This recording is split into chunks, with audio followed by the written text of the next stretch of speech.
Hey guys, what's up? My name is Breaker, and in today's video I'm gonna show you how to set up OBS Studio in order to get the best possible streaming quality on Twitch. Now, if you're only interested in one of the topics that I'm covering in this current video, then I have left the timestamps to each of these topics in the description box below, so you can just skip to the topic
Microphone, check. 1 2 1 2. Wasn't planning on streaming, but fuck it, why not? I'm already up and running.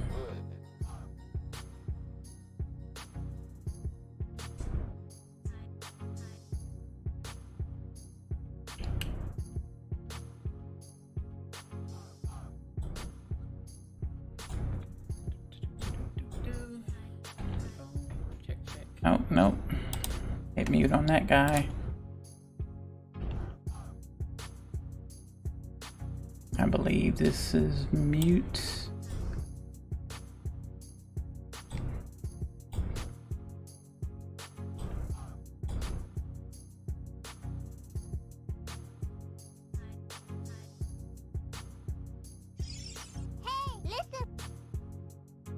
Give me a sex. Whoa. Hey now. As a friend.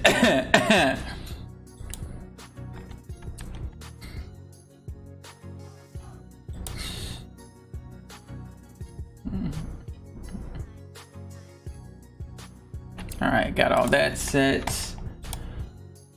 And let me fire up some motherfucking Toon Boom.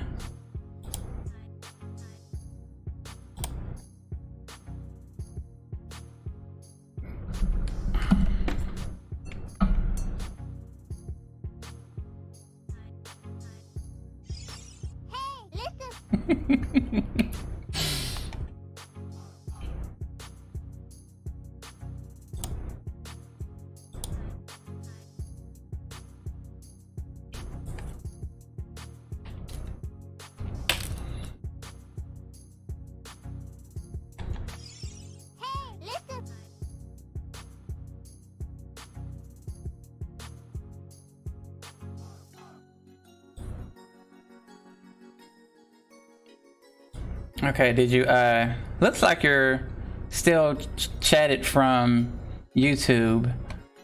I want to see if the chat from Picarto works on the, hey, what did that do? No.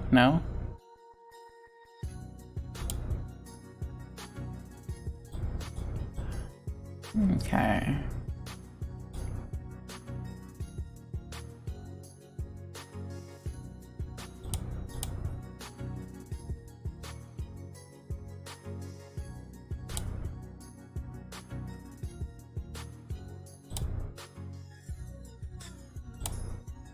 Then let me just update my title.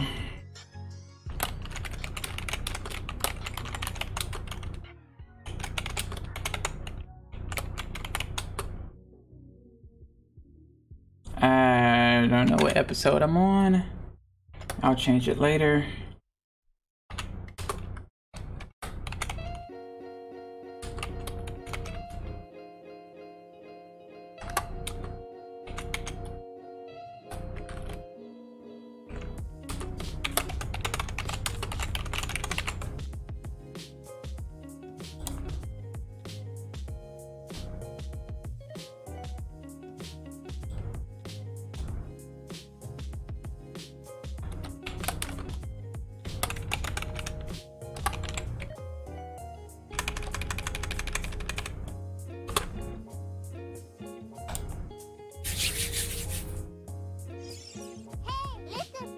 Ah, yes, it definitely works. Sweet.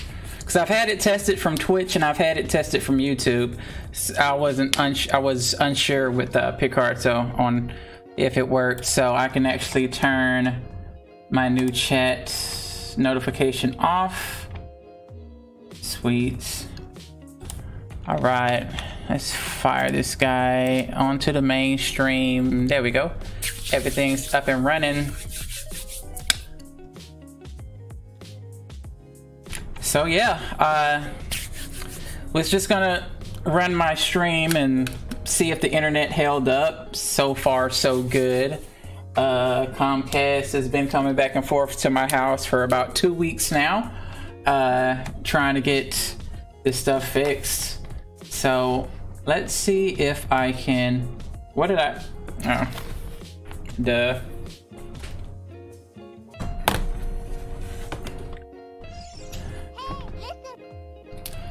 stream is not showing up on screen. That's no bueno. Let me see what I got on my Twitch is up and running and looks fine. YouTube seems to be working. And Picarto has the spinny wheel of death. Let me go to my dashboard. I might need to reconnect Picarto. Oh, it started back. Sweet.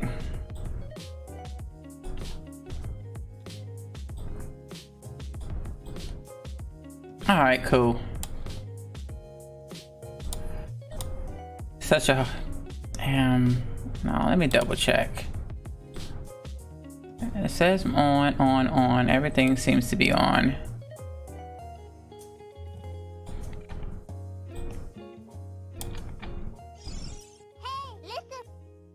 Yeah. I don't know why Picarto is not doing right now.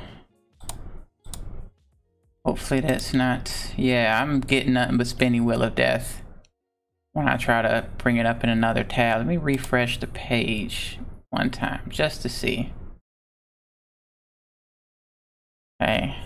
I think... Nah. Like, but see, this is weird. Normally, they all run the same, and today it's just like, just one being weird. So I don't know.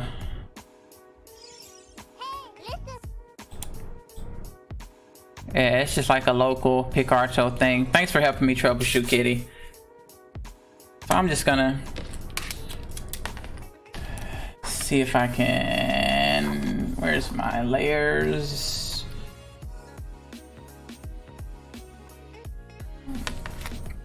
So what I've been working on, couple streams. I did have a couple streams where I was working on the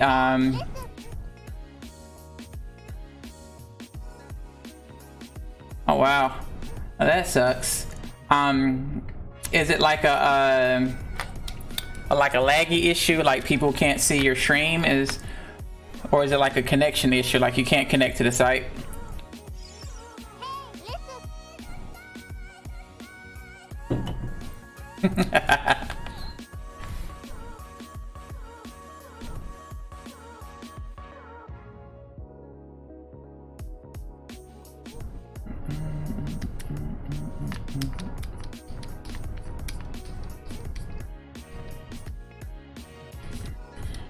All right.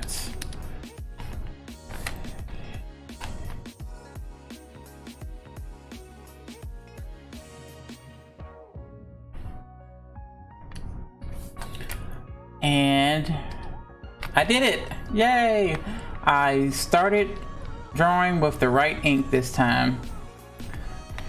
Every time I work on this project, I always just start drawing and it's the wrong ink in the pen. I'm using this well, you can't see on the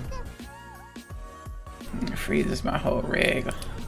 Will lag out and then just kill. Oh wow, yeah, that's crazy. Yeah, because I know, man, it's lagging stuff is just such a huge issue, because like nobody wants to see that shit. Like if I go in somebody's stream and their shit's lagging all over the place, I'm, you know, I ain't got time for that. I'm gonna head on to something else. So that's why I'm always like super paranoid about, like, since I started having this issue of the of my stream lagging. Like right now I'm at about 5.5% drop frames. So that's a bit laggy, but you know, that's not like death. Like people can still watch that, I feel. You know, that's every couple of seconds it'll, you know, buffer for a little bit and then, you know, stream will catch up. But when it starts getting like 15-20%, you know, and I've had it up to highest I've seen it was at like 98.6 or something like that, where like almost nothing was actually getting out to the internet. So frustrating. Yeah, but I'm not gonna stream, you know, that much because it's already 10 and I gotta work tonight.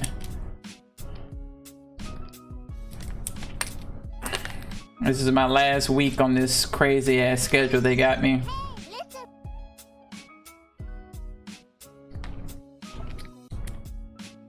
Oh wow. But yeah, I haven't had the issue until like recently. Like it wasn't until like the I think it was the 21st when I started having my stream issues. Ever since before then, like I never had that type of issue with my stream. I jumped to 78%. Wow. Yeah, that's just craziness. Exactly.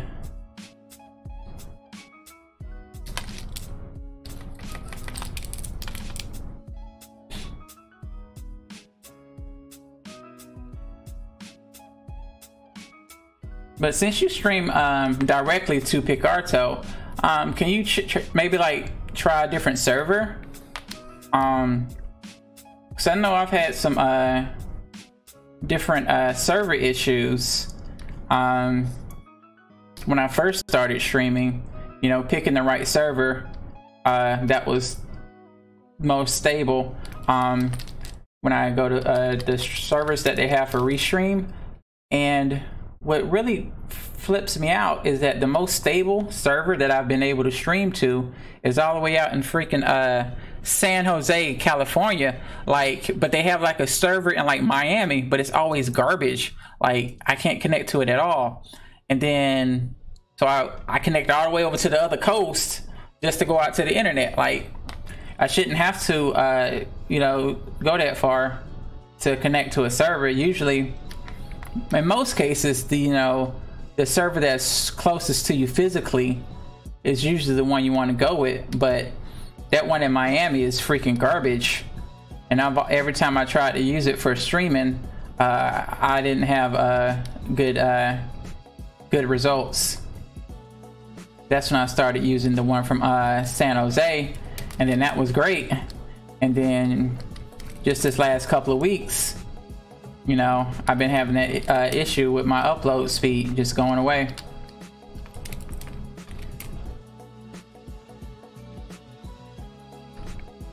And then Comcast, freaking dealing with them has been such a freaking pain in the ass.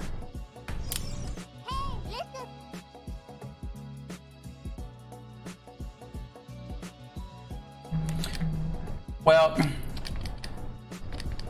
it might be just my speculation, but like,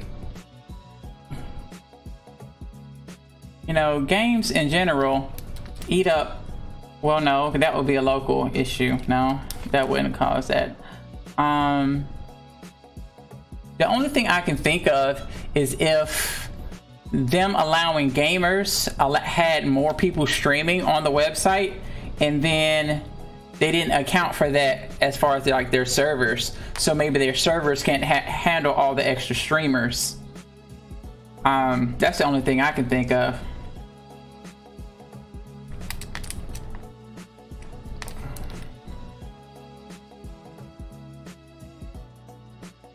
Yeah, I thought that was way too high.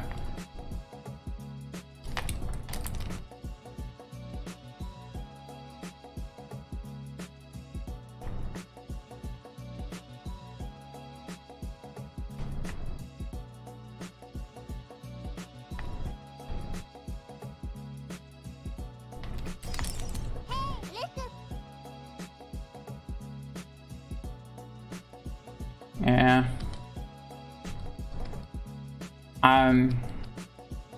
Is there a way on Picarto you can like do like a test, like a speed test for the different servers? That way you can find, you know, which one's the best one for you. Cause that's, you know, something that's generally different for everybody. And that's how I ended up figuring out, you know, the San Jose one by doing multiple tests and looking at the different speeds I would get. And then also from that and the combination of just streaming multiple times and then, you know, getting different results. Yeah, I'll leave that message going.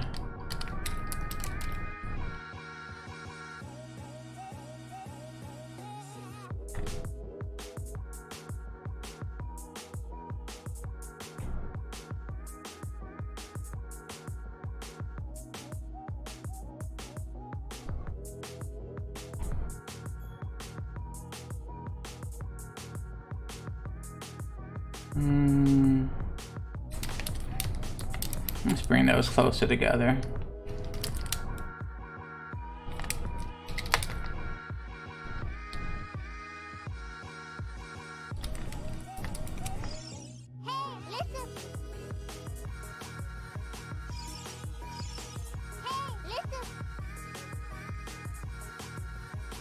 Yeah, I can hear you. Have your message come up, and your message should also pop up on all three. Actually, let me take a look at Twitch right now, because I have you on the screen. Yeah, and then it shows all the messages. It's one of the things I really like about the restream, because it'll integrate the chat and have all the chat pop up on all the different websites, so different people can see what's being said.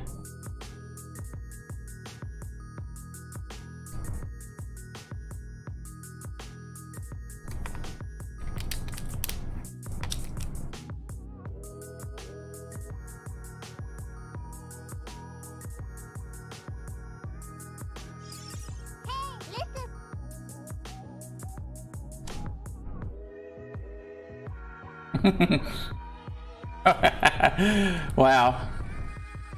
So yeah, it's definitely a bit more laggy on Picarto.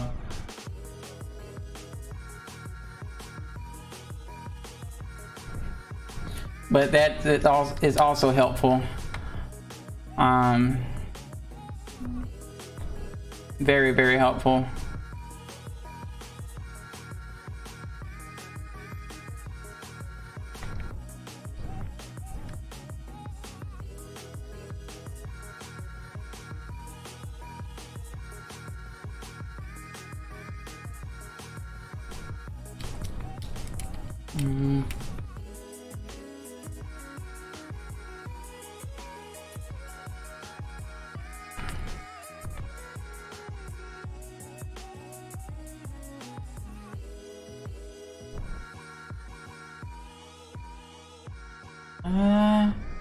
Will we see the pinky? Yeah, we might see some pinky there. We'll err on the side of caution. Let that pinky show a bit.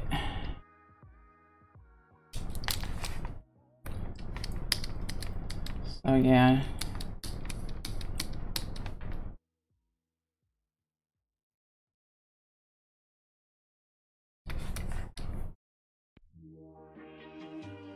Yeah, I'm gonna end up, what I'm probably gonna do is end up working on this when I'm not on stream some.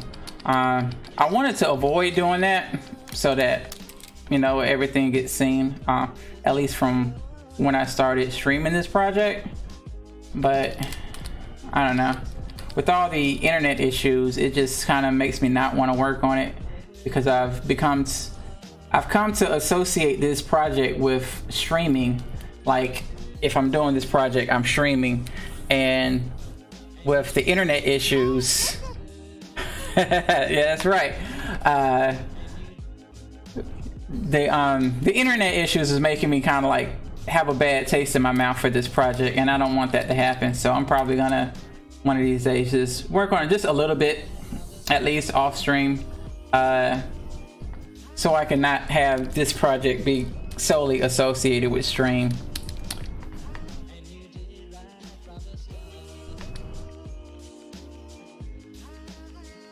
But yeah, I'm also been working. Last stream I worked on my mermaid, and she's coming along pretty good. But I'm kind of stuck because I'm doing her lighting, and it's just not where I want it to be. I'll pull her up right quick. That's After Effects. Mermaid 1.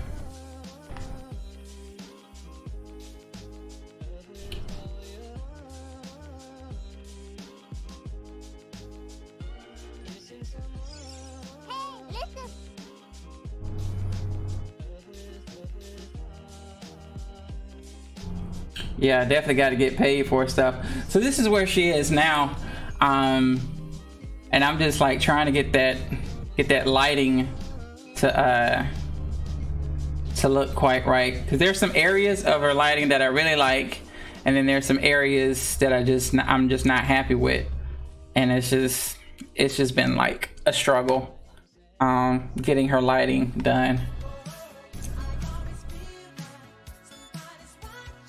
All right, thank you for the follow. Nixies is following on Twitch now. Appreciate it. Welcome to the chat. What are you up to today?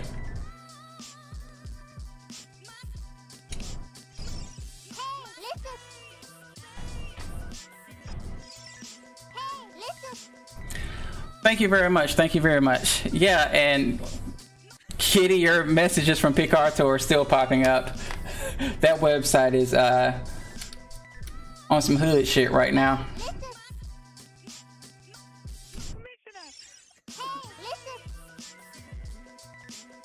Study latex. Ooh, I did not think about latex at all, because you know orcas have that slick skin, and you know a latex suit would kind of have that kind of that type of kind of not really plastically reflective, but yeah, I'm gonna have to look at that. Thank you for the tip. That is definitely something I will do. I will look at some latex suits and see how like the lighting, hopefully I can find like a similar lighting situation, and then I can kind of like go from there.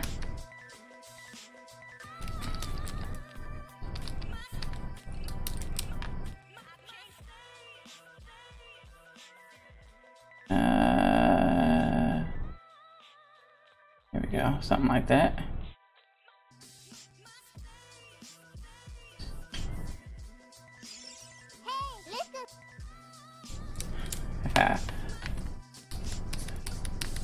Definitely.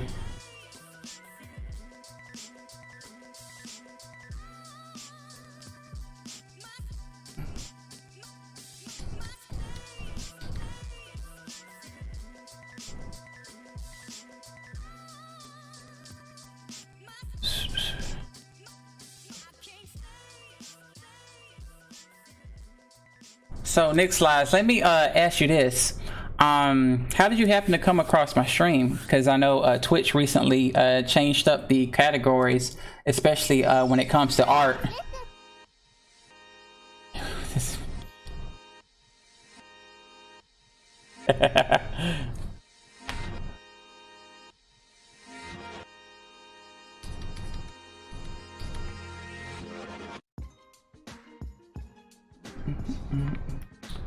Let's see what this looks like.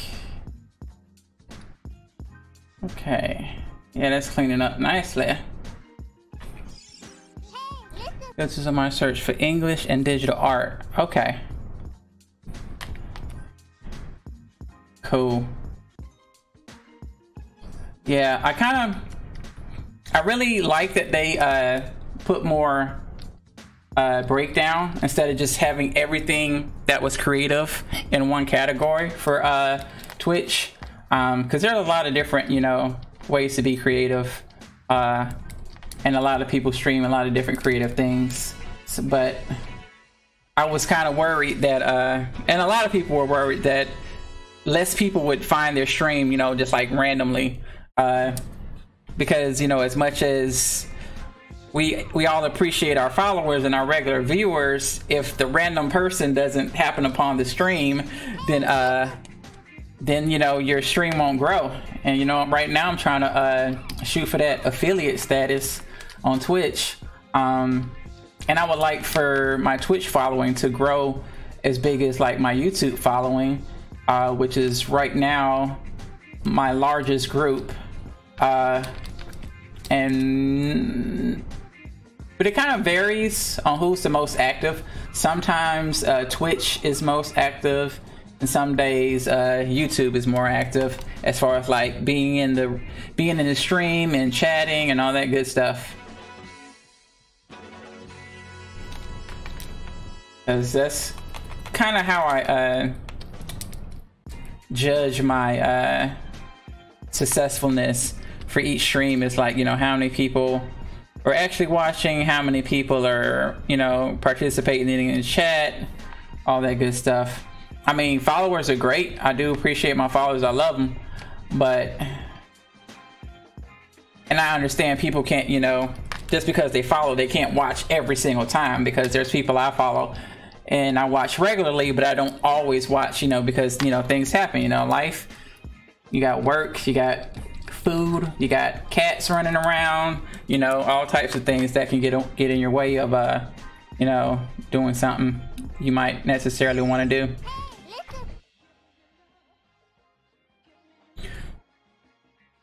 Exactly.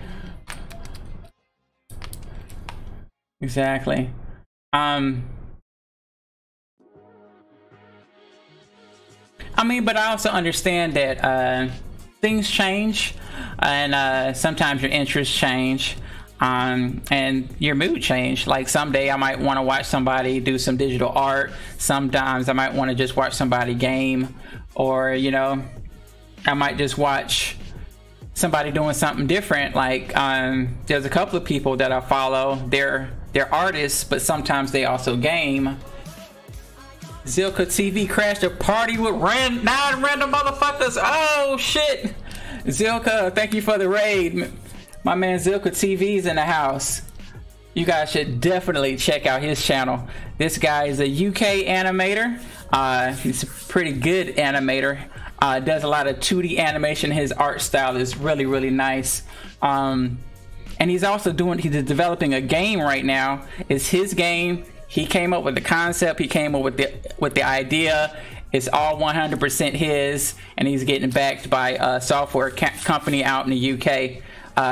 And I just happened to come across his stream one night looking for people animating, and just kind of like hung out, sat back. Can I get that name in text form? Yes, Zil. There you go. Yeah, finally got to see me in action. I think you saw this piece before from my demo reel, but that's what I've been doing in stream, is cleaning it up.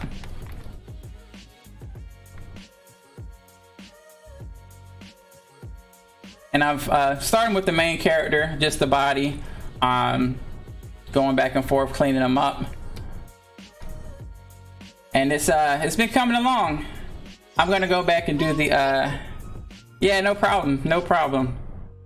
Us animators gotta stick together, especially on Twitch with so many gamers out there. So yeah, I'm just cleaning up the line work, making everything nice and smooth, adding more details, things like fingers, paying a lot more close attention to his suit and the positioning of everything. Because before, you know, things were shifting around and sizes were changing and angles were changing. So now I'm trying to go through and make everything more consistent, and also clean the lines up, as well as make sure everything stays in the right area. Oh snap! Yeah, got you on Twitch now, kitty. All right, appreciate it.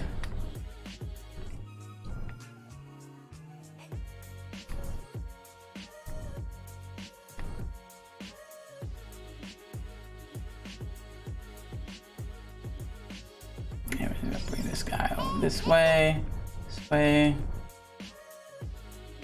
like that.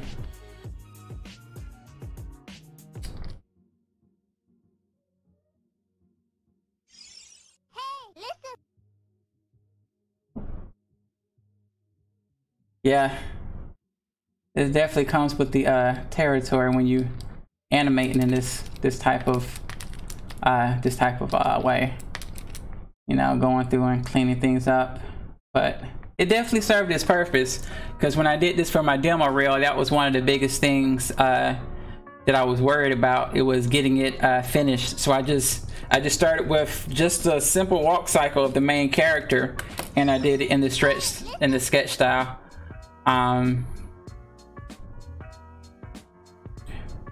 You really should. I mean, Picarto is great. I don't want to disrespect the website like that. But it's like, I feel like, you know, Twitch is more of a community. Like, people chat more, people, you know, conversate more, people get to know each other. A lot of channels set up Discords and they talk to each other even when they're not streaming. There's TwitchCon, so people from Twitch, you know, they have to get together and meet in person. You know, it's very good community. And ever since I've started, you know, streaming, like, I've gotten a lot more chat and interaction with people on Twitch than, you know, any other platform. Even despite the fact that I have more followers on YouTube than anything, I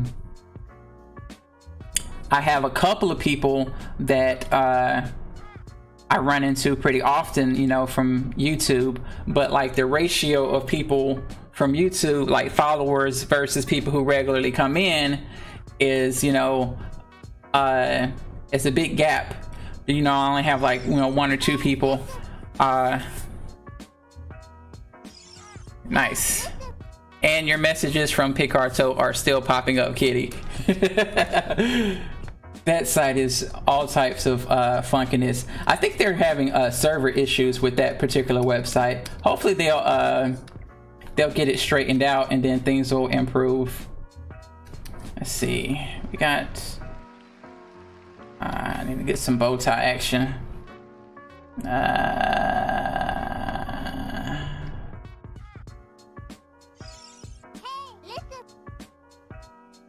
Nah, we're not gonna get to see the other side of that. So we'll just leave it like this.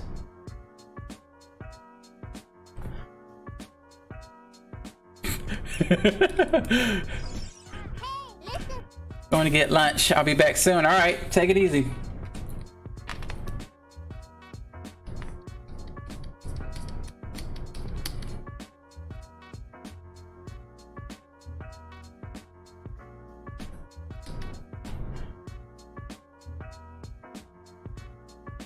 Oh, that's fine. Yeah, that's fine like that. That's fine.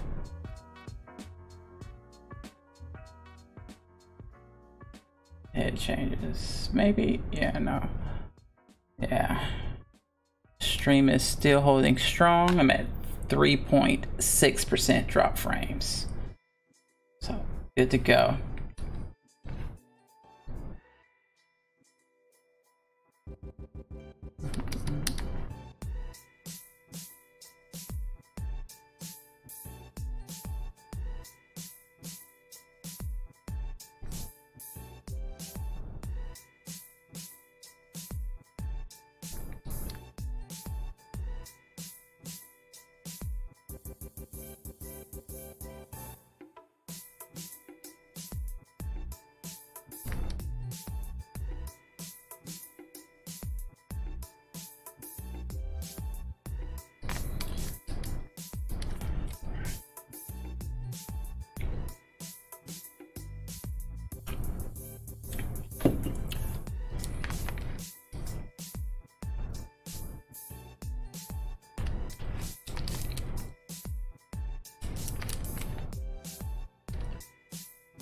But yeah, you should definitely come over to Twitch, or at least at the very least set up a Restream IO, and I can get with you later on how to set that up. It's free. Okay.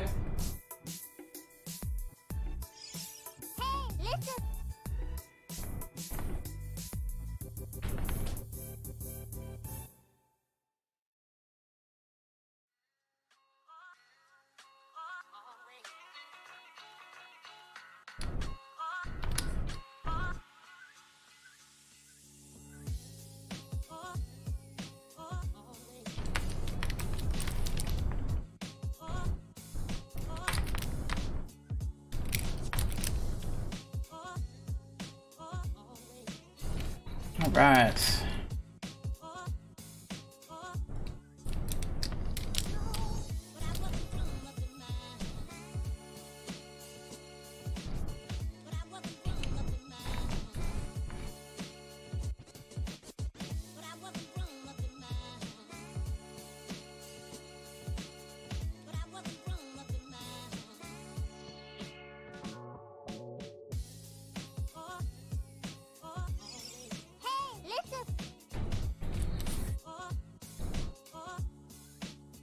All right, yeah, we'll do that, or I'll just old-fashioned text you. Or even better, we can meet up at Mr. Chubby's and discuss it over some wings.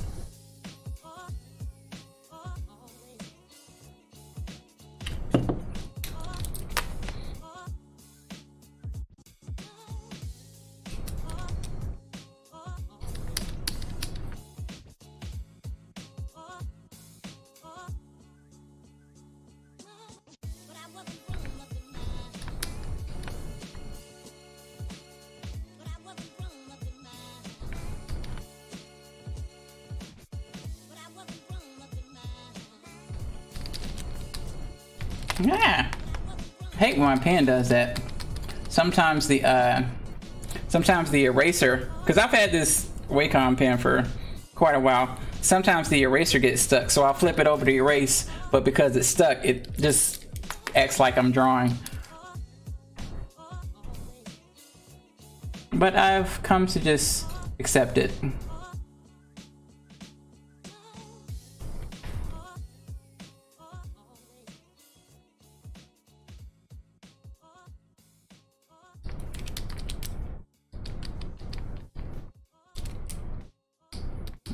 Still staying strong.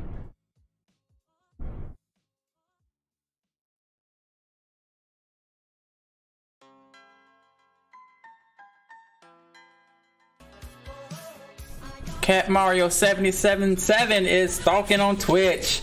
Thank you for the follow, Cat Mario. How you doing? Welcome to the chat.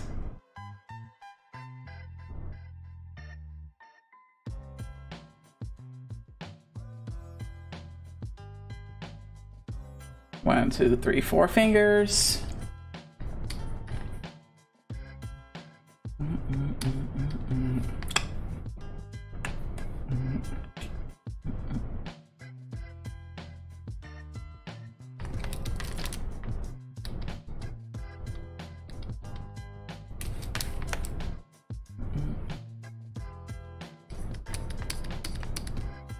Got a couple of new followers today.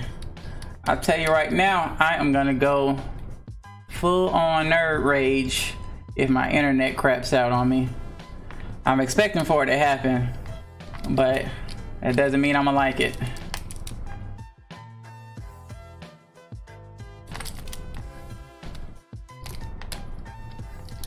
Come on now.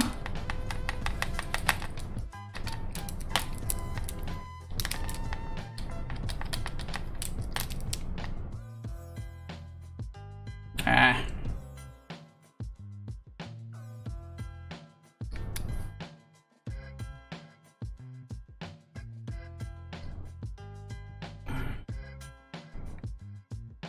Yeah, sure.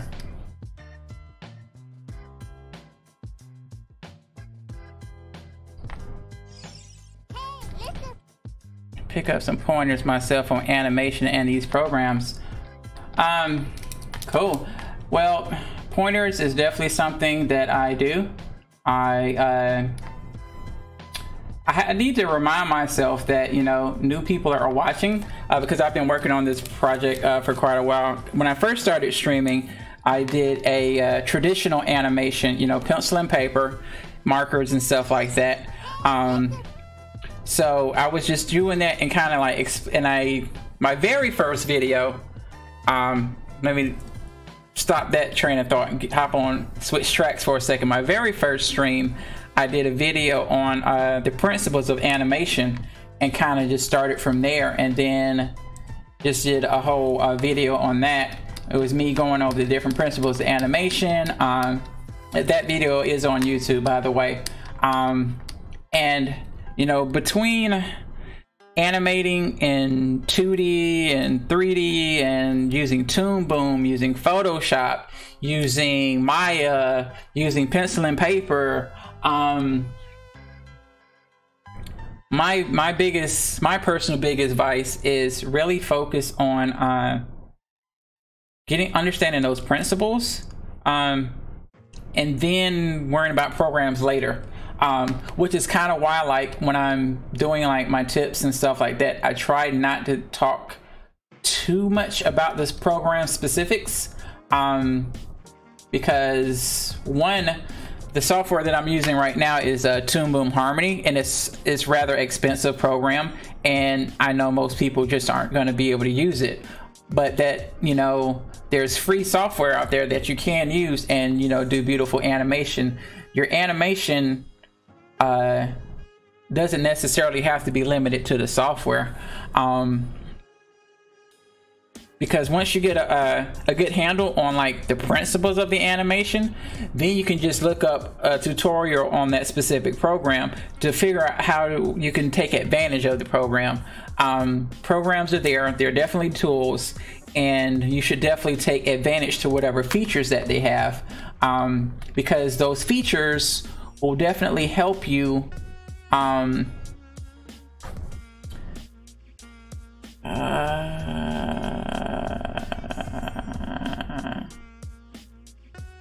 okay, I see what I did. I brought that button down here. We'll do that. Top button. And yeah, so learning the shortcut keys and learning what things you can do in your program, whatever you choose to use, will definitely help.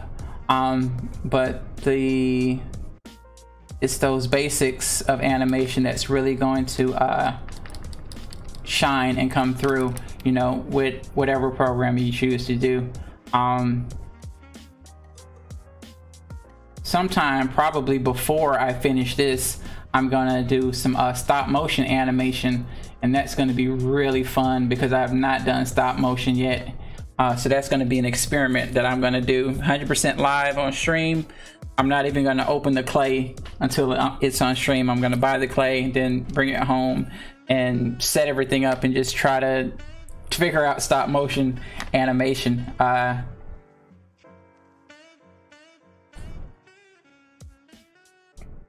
But tell me what software are you using?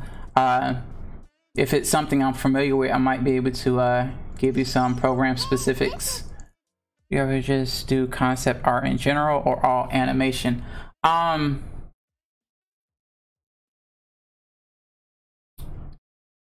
Yes, I do. Do some concept art. Most of the time my concept art is for my own projects that I've got going on, because I've got quite a few projects that I'm working on. I've got 2 motion graphic novels, and I got a game that I'm doing, and then I got some other stuff that's like on the back burner, but like the main things are my 2 motion graphic novels. And I've done my big motion graphic novel. I've got concept artwork done for that, for different characters, and they are kind of a similar art style to these guys, where they're, you know, realistic human proportions, nothing crazy, because I want it to be more of a, because the genre that I'm going for is kind of well, it's light, but it's like, and it's fantasy, but it's supposed to take place in a real world. So I want things to seem realistic, as far as like proportion. I can't have TV paint. I feel like I'm getting somewhat down, but I know it's not much of an industry standard in America, like Toon Boom and Adobe. Yeah, Toon Boom and Adobe definitely are industry standards, but that doesn't mean you can't make a good animation with other stuff. I heard, and I heard there's a lot of people using TV paint. Blender has a new program out that's just for 2D animation. I think it's called Blender 2D. And if you're familiar with Blender, they also have Blender is their 3D software. And I've heard some really good things about their Blender 2D program. Also, what else is good? I think it's called Kitaro, something like that. I've seen some people do some animation in there.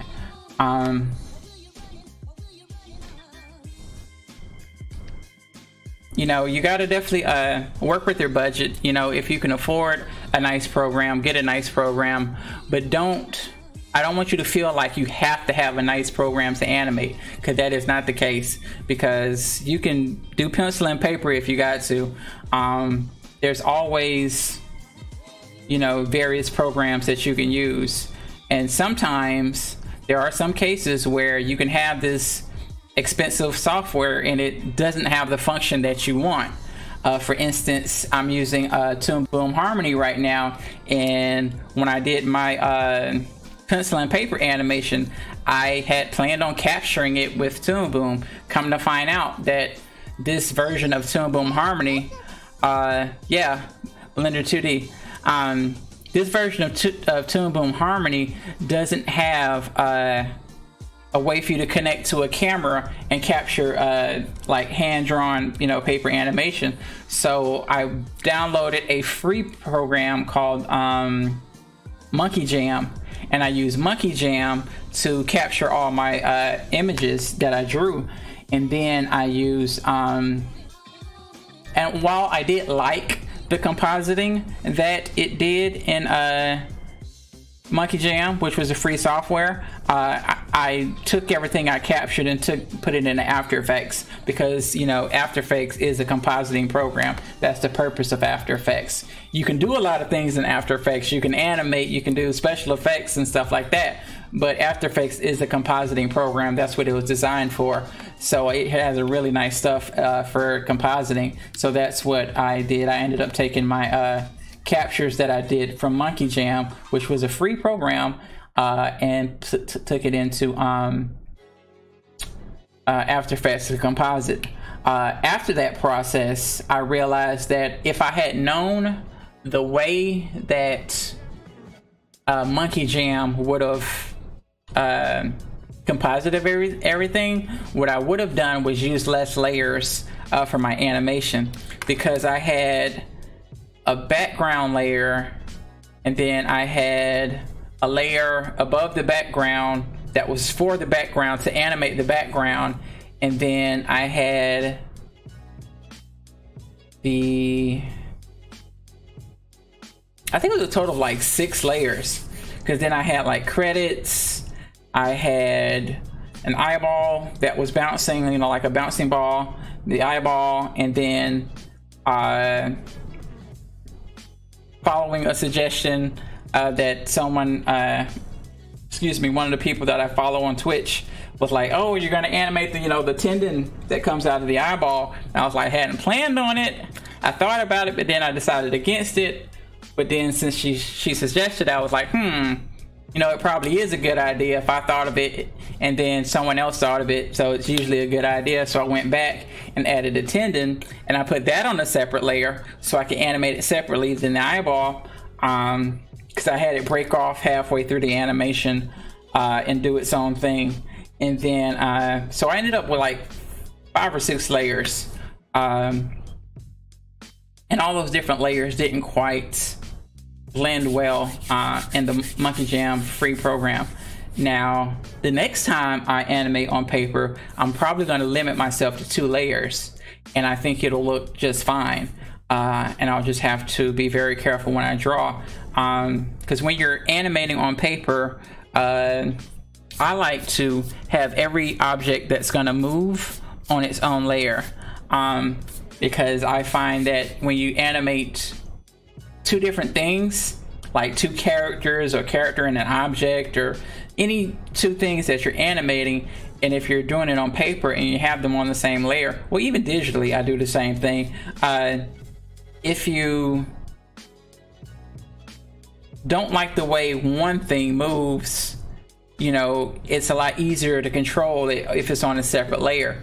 And then digitally, it works out because you can have timing different on different layers. You can have something doing like a hold on like for like 4 or 5 frames, and then you can have something else on ones, and it's, you know, moving every single frame. So you can have that varied timing, which you can't do if you're only on one layer. Well, technically you can, but you would have to copy and paste the object you want to stay still and then animate just the thing you want to change. So it is possible to do it that way. And if you're doing it on paper, you would just have to retrace, redraw everything that you want to stay still in the same exact position. So it is possible, but instead of redrawing the same thing exactly the way it is, you know, on pencil and paper, when you can just put it on a different layer. That way you just have the one layer stay still, and then have the other layer where you just have the one thing that you want to move on a different layer. It'll save on a drawing, and when you're animating frame by frame, anything you can save, anytime you can save on drawing, you should definitely no, not gonna say that. If it's not gonna affect your animation, you should definitely save on drawing when you can, because there's sometimes when see, take a look at this. I'm gonna zoom out here. Look at, well, this has been cleaned up a lot, but take a look at Brittany here on the left. I'm gonna scroll down to where she starts her laugh cycle, and you see how like this area of her leg just kind of like stays still, and the rest of her body just kind of like shifts on top of that. You see that it kind of kills the animation. So when I go back to clean her up, even though her leg is going to stay in the same position, I'm just going to redraw it. And because I'm not copying and pasting, there are going to be just like a couple of pixels that are different and on a different, you know, in a different location. And just that little bit of difference will pick up to the eye. You're going to see that movement. It's not going to be rock solid dead stop. And it'll make the whole animation be more fluid. And her whole, since I've cleaned this up, like I changed her position and everything to give her, because her laugh cycle was really stiff. And then like her on the right hand side of the screen, like her whole lower body is just like glued in place for like that little bit, and just her upper body is moving.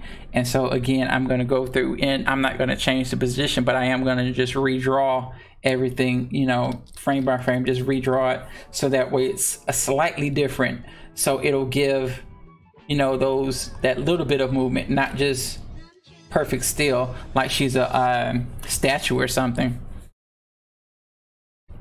Why did my music stop? There we go.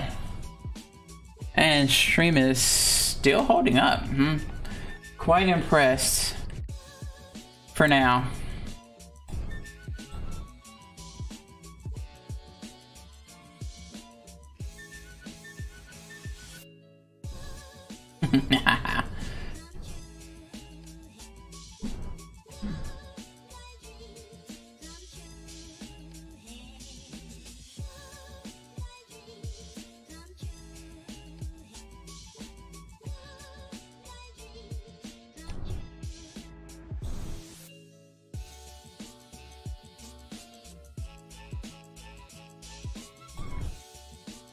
Yeah, a lot of times, you know, that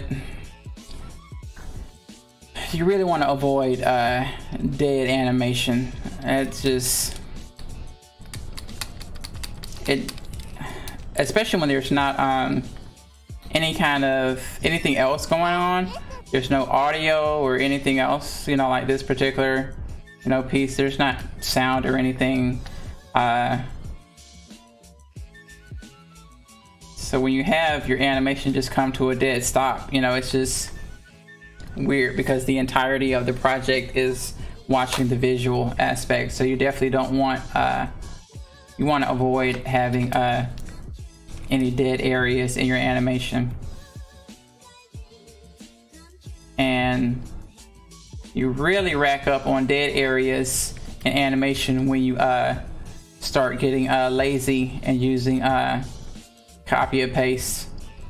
And there's nothing wrong with using copy and paste, but when you rely on it too much, you just end up with a stiff animation. I learned that the hard way.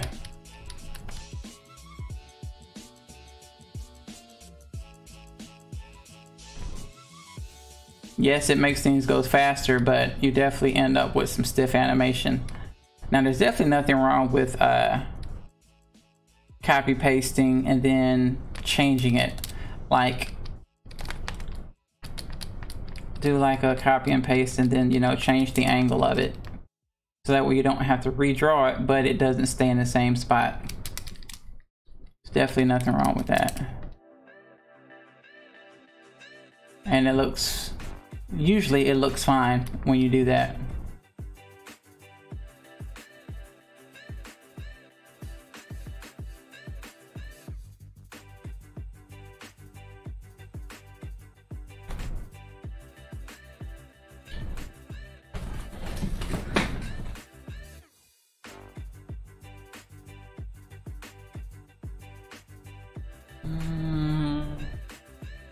Yeah.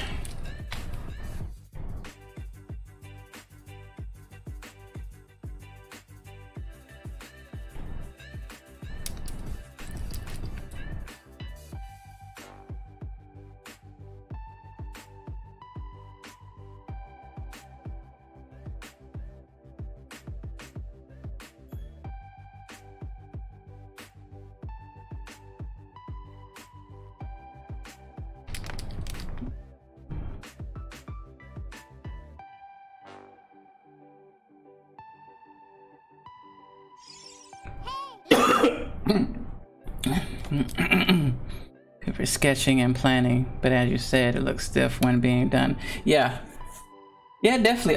If you're planning out your animation and you're just sketching, then yeah, definitely. You know, copy and paste.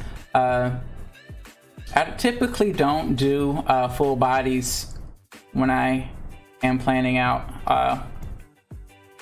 So for like something like this, I do like a skeleton. You know, basically a skeleton just to show where the joints are. So like say if this was a planning, let me do a new layer right quick. Zilka TV did a raid, so he brought his whole crew. Which was awesome. I'm definitely gonna have to return that favor one of these days, if I can. He's a UK streamer, so he streams. It's like very late at night / early in the morning for us. But yeah, so like I would do like a skeleton. So like for this guy here, you know, I'd have head here, and then, you know, then I do like shoulder, you know, connect it, and then something like this, like for the torso. Waist is down here, and then, you know, and I would connect and basically just do like a box, something like this, where I would just kind of like plan out where I want those joints to go and just sketch out kind of like, okay, there, and then hand here. No, it's just very light. Everything you said they already knew, more or less. Well, here's something that you didn't know. 2 of those special atomic bombs haven't gone off. You know, you just kind of factor in, you know, your perspective, and you just kind of, and I would just really go through like a bulk of the animation like that. Maybe not all the in-betweens, but definitely like the keyframes and the breakdown poses. If I, you know, am doing pose to pose, which I usually do for a lot of it, and then straight ahead for some. Really all depends on what I'm animating in the situation, because sometimes pose to pose is really good, and then sometimes you come out better doing delete this layer. Shit. No name. Yes, you shut up.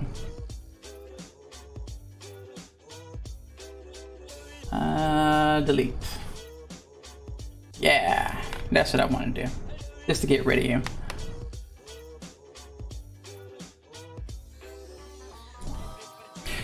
Yeah, Zilka's he's developing a game that he's got. It's like a point and click creepy game. It's not a horror game, quote unquote. It's creepy, and he's got it's a game he developed ever came up with the idea, I think he said, when he was in college, and then like years later he got approached when he was interviewing for a game company.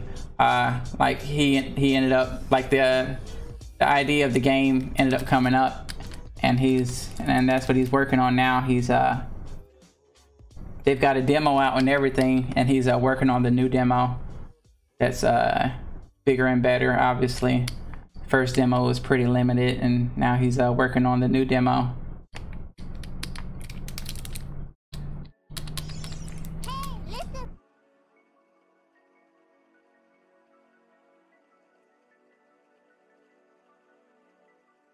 I mean, you definitely don't have to do my method, but I feel like skeletons are a lot easier because it's, you know, it's just something loose just to get your idea in your head of, you know, what you want to see.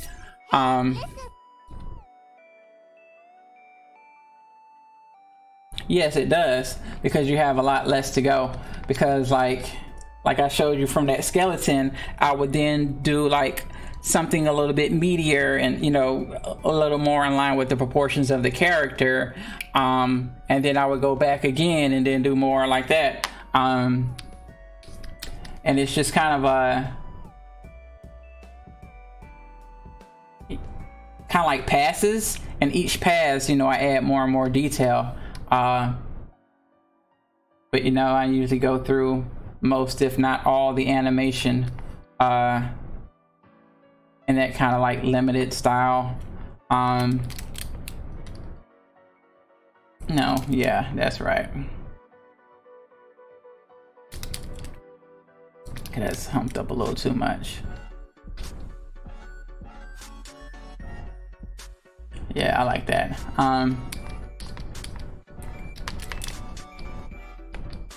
But yeah, that's just my workflow when I'm doing 2D, and kind of the same when I'm doing back with food. All right, hopefully your food is nutritious and delicious and has lots of bacon.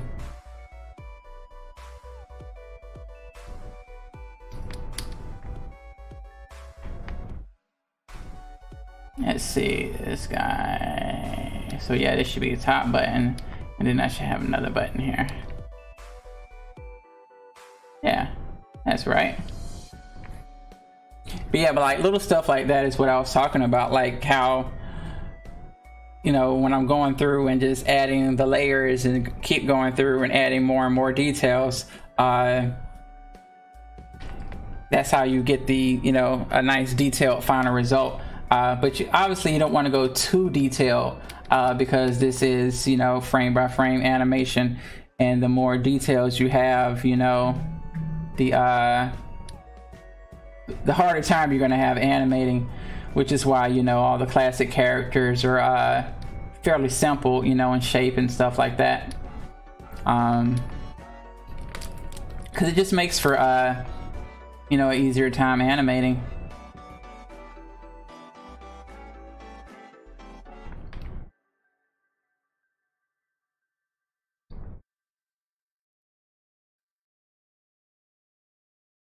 About right. Yeah. Yep, that's right. Oh, I forgot. Damn thingamajigger.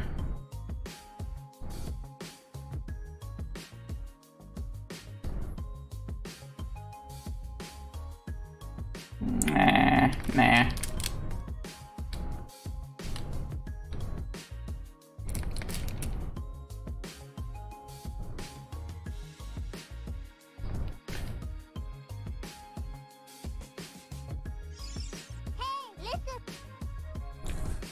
Learn from here. I'm using. I wait this early. I may have good rest and stream. Thanks for the tips. You're welcome.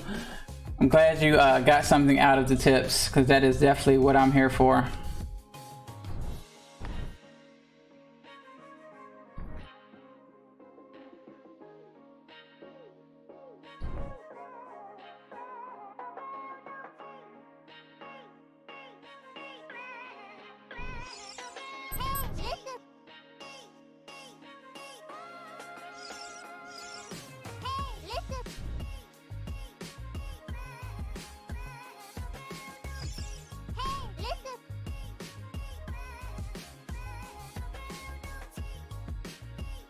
Yeah, I think that'll do. And then we'll come here and do the same thing.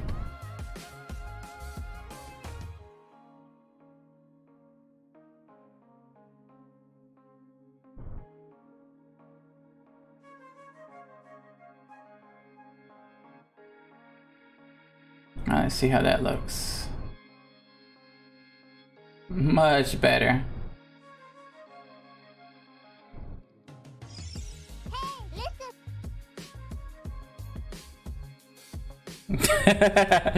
Yeah, see, there's actually a bit of a story behind that. Like, as I mentioned earlier, I stream on. This is the multi-stream option. Stream with others on Twitch. I love to stream with someone against Twitch over. It was only on YouTube. Yeah, I did not look up multi-streaming on Twitch yet. I did look up private streaming because I wanted to see if I can set up a private stream on Twitch, because like me, myself, I know you, and some of the other streamers that I know, they're kind of on that I don't know if I should say a bit on the adult side of streaming. So I was just wondering, like, what if you set up like a private stream that, you know, you had to have a password in, and you could, you know, like kind of stream whatever, you know, but nah, you gotta have like do it like on a private server and set up all that kind of stuff. But I haven't seen anybody multi-streaming on Twitch. I've only seen Picarto, and I really don't know how that would work, but we could definitely research that, because I definitely stream with you.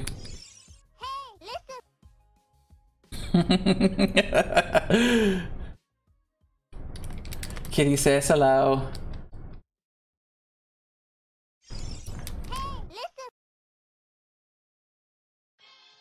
Yeah, I'm actually surprised neither of my cats have ever joined my stream. I normally stream with the door closed, but since I'm at the house by myself, I just left the door open. But they don't really come upstairs very often. But then when I go downstairs, they're like, oh my god, it's you, where have you been? I'm like, I've been upstairs the whole time. You're more than welcome to come up, you know. It's not like I kick them out or anything. They just don't like to hang out. But anyway, back to the story about the Navi and the chat. Because I stream on multiple websites, you know, I kind of have to like, I was always like trying to look for the chat or whatever. And then before I started using this desktop app, I was using the browser, and I didn't have like, I didn't know when someone chatted unless I looked. And then one of my followers had came in, was like, you know, hey, what's up? How you doing? And I didn't notice it till like half an hour later, because it had been quiet in the stream, and I was just like in the zone, just kind of like, you know, doing my thing. And then I look up, and you know, they said hey, and like I didn't reply in like 30 minutes and then they left. So I felt bad, like, oh snap, they probably mad, thinking I'm like ignoring them or something like that. I'm like, you know, that's not cool. So and then later on in a different stream, I had someone from Twitch chat, and it didn't pop up in the chat at all. Like, I never saw the message come up on my screen, and I didn't even know anyone from Twitch had said anything until I got my email the following day that showed like the stream and, you know, this many viewers and that many viewers or whatever. And then I'm looking at the report, and it's like one person from Twitch chatted. I'm like, wait, what? Like, I never saw that at all. So I talked to RJAnime, got their customer support, and they suggested that I download the desktop app. So that's what I did, and now I got the desktop app set up, and I set up the audio notification, and then so that way I can kind of you know, when someone chats, it's like, hey, listen. I'm like, okay, I got somebody chatted. And then she also does hey, look, whenever there's a new person in chat, so that way I know that there's, you know, someone new chatting, because I didn't like the fact that I, you know, miss people's chats, because, you know, that's kind of not cool. Because I've gone in chats and, you know, say hey, and no one says anything back, and it's like, well, okay, well, if you're not gonna talk to me, then I'm just like, you can stream a lot, multiple places at the same time. Yeah, I stream 3 places at the same time. I stream Twitch, YouTube, and Picarto. Basically what I do is I restream to a website called restream.io, and then they then take my stream and broadcast it out to the other channels, the other websites. And then I download, like I said, I downloaded their desktop app, and what it does, it takes all the chat from all the different websites, and it puts it all up on my screen, and then I have it set to relay that chat. So if you're watching on YouTube and someone on Twitch says something, that message will also show up on YouTube, even though it's on my screen. You know, depending on how big your screen is, you might not necessarily be able to read it. So it'll actually pop up in like the YouTube chat box what people say on Twitch or Picarto, and vice versa. Yeah, definitely Picarto has been giving everybody hell, apparently. My internet's just been shit in general, but I definitely have noticed some funky issues with Picarto today. Yeah, and the thing with Picarto, it's actually a streaming site for artists. Like, it was, it was, even though they have games on it now, just like Twitch started off with just games and now they have art, Picarto started off with art.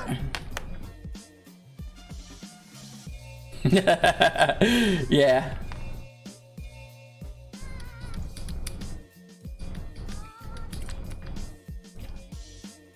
Yeah, it definitely requires quite a few extra steps.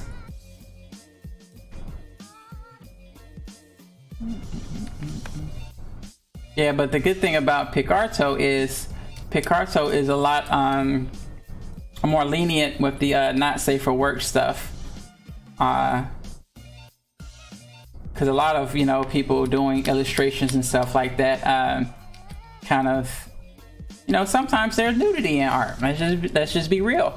Although I did hear a rumor that Twitch was going to was working on something that will allow artists to have, you know, like nudity on the stream, where they would have to set it up.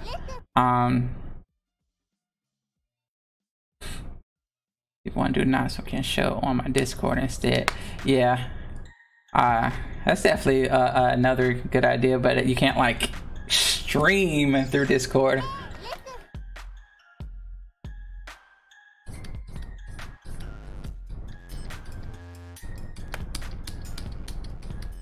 Yeah, because I know a lot of people that stream some risque stuff. Like one of the streamers I watch, she does digital illustrations, and she's a full-time artist. She pretty much is known for the big booby girls. That's what she draws almost all the time. I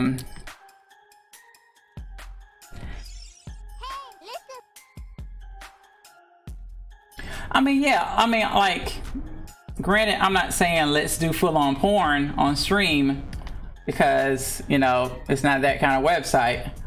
But, you know, if you're drawing a girl and she's got, you know, a breast exposed, then me personally, I don't find nothing wrong with that, especially when it comes to like art, because it's like very common. Like, people been drawing girls with their breasts exposed and paintings with girls with their breasts exposed and, you know, butt cracks showing and stuff like that, like ever since there was, like, you know, just paintings and stuff like that. So I don't see it as a big deal. You know, just say, hey, that's what this stream has. You know, it's not safe for work. There is, you know, some nudity. Definitely. And yeah, like, I don't see why we shouldn't be allowed to like stream that. And I'm not gonna lie, like, I've been on Picarto and I saw somebody just straight up animating porn, like, and it was like 3D and everything, and so it was just like, hey, fuck it. And I'm sitting there watching, like, I'm waiting for the stream. Honestly, I was just watching and waiting for the stream to get shut down. But like, it was like an actual porn studio streaming them making their stuff like on Picarto. So I was like, interesting. Because I have definitely made the adult animations, and you know,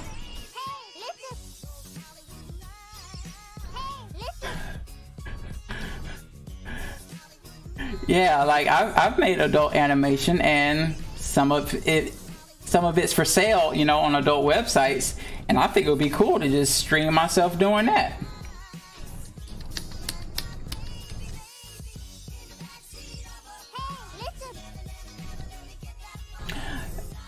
Yeah, I think it would be fun to watch. And like, when the stream that I watched, you know, they were just shooting the breeze. People were just talking about, you know, this, that, and the other. And it was one person animated and another person that was commenting. There were two people talking. One was the animator and the other person was just there for, like, I guess, moral support / this, that, and the other.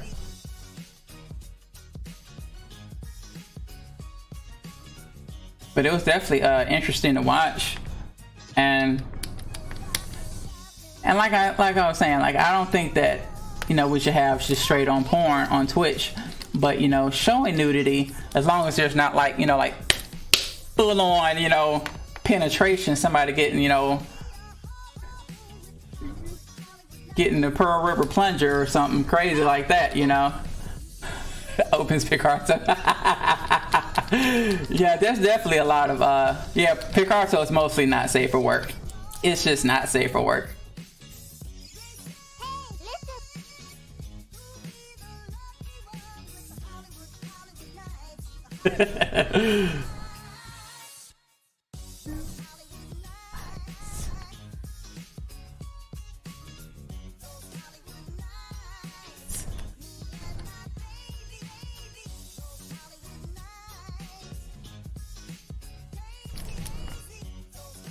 Yeah.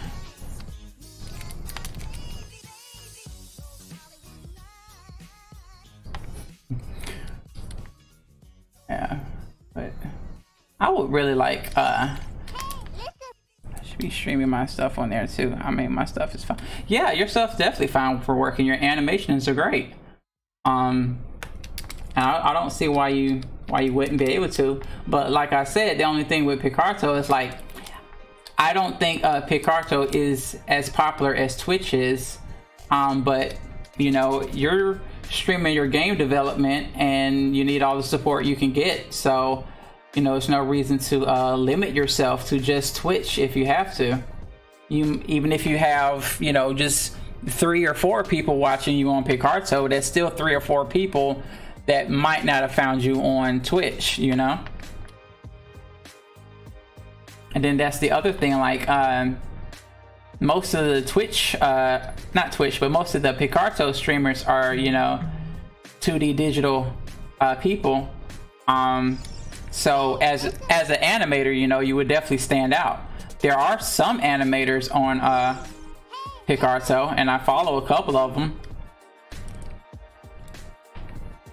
Exactly.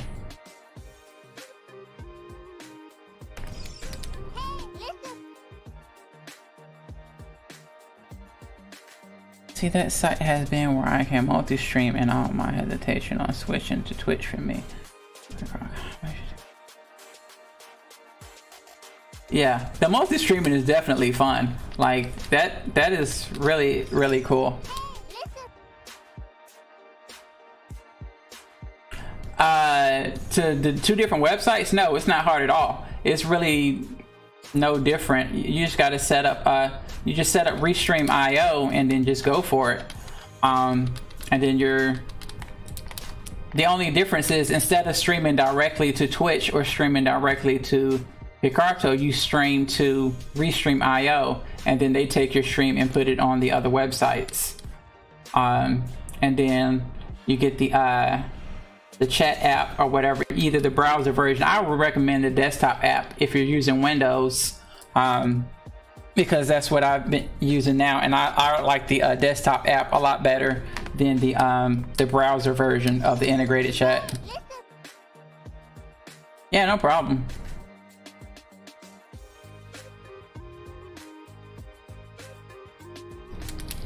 And if you get set up on Picarto, let me know. I'll follow you on there too.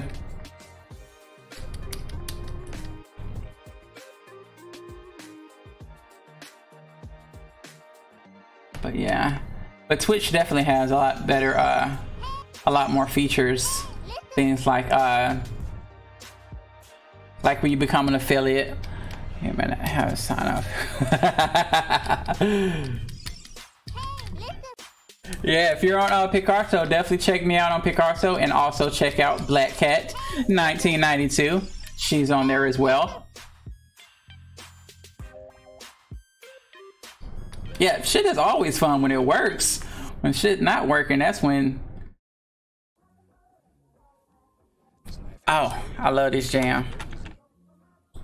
Maybe in our world here, there lives a happy little mountain. Like, seriously though, who samples Bob Ross and a song? This shit is sick.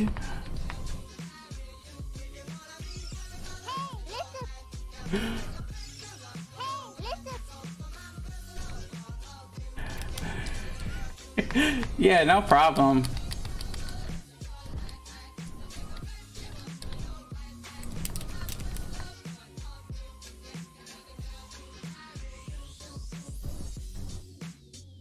This knife has a straight edge on it, so it's very easy. Maybe in our world here, there lives.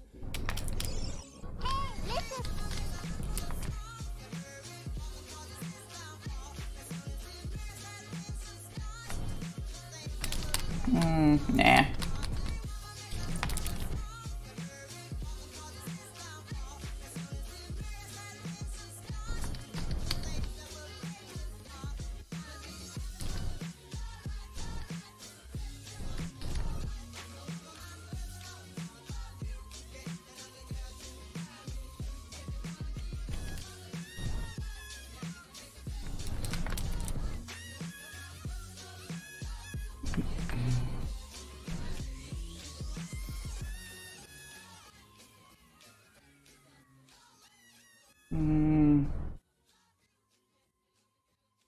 Okay, this should definitely be the top button right about here. Second button. Third button. Make that a little bit larger. No, I'm not doing Inktober. What I wanted to do for the month of October, what I wanted to do was to raise money for breast cancer research with my stream. But because I've had my schedule changed at work and I had all these stream issues, I wasn't able to get up the money to get the hardware that I needed, because I wanted to stream a game instead of streaming animation. during the month of October. And then my backup was to stream a computer game, but then I was like, with all these interruptions with the stream and getting cut off and stream going to crap, like I just didn't want to try to attempt to do fundraising, especially for something as important as breast cancer research, and then have my stream going to crap. But I am still going to do it once my internet and everything gets completely solid and I'm confident that I'll be able to stream and not have my internet go to crap on me. I will be doing that, whether it's in the month of October or not.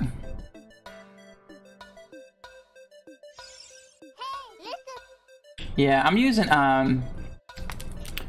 Restream. As far as the I can stream my computer games with what I have already, but what I wanted to stream was a console game, because I have more console games than I do computer games, and my console games are definitely more, I think would draw more of an audience than the computer games that I have, except for maybe Jade Empire would draw a crowd. And that's the other thing, because it's for breast cancer, I wanted to do something where either I had the option of playing as a female, or it had a a female character lead.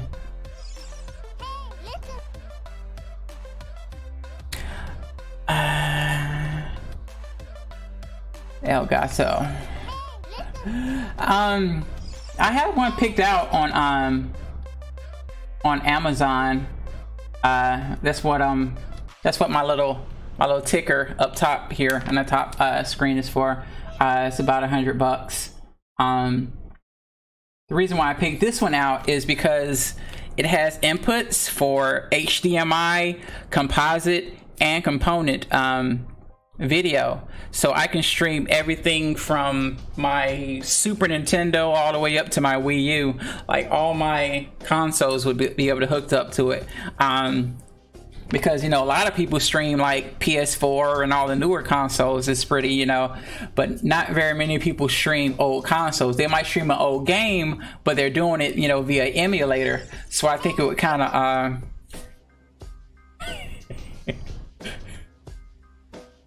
okay, cool. I'll definitely have to check it out. Yeah, I definitely wanted to have something that I could, one device that I could stream anything and everything that I have on. So that way, if I ever decide to, stream some of my older consoles and stuff like that, I could.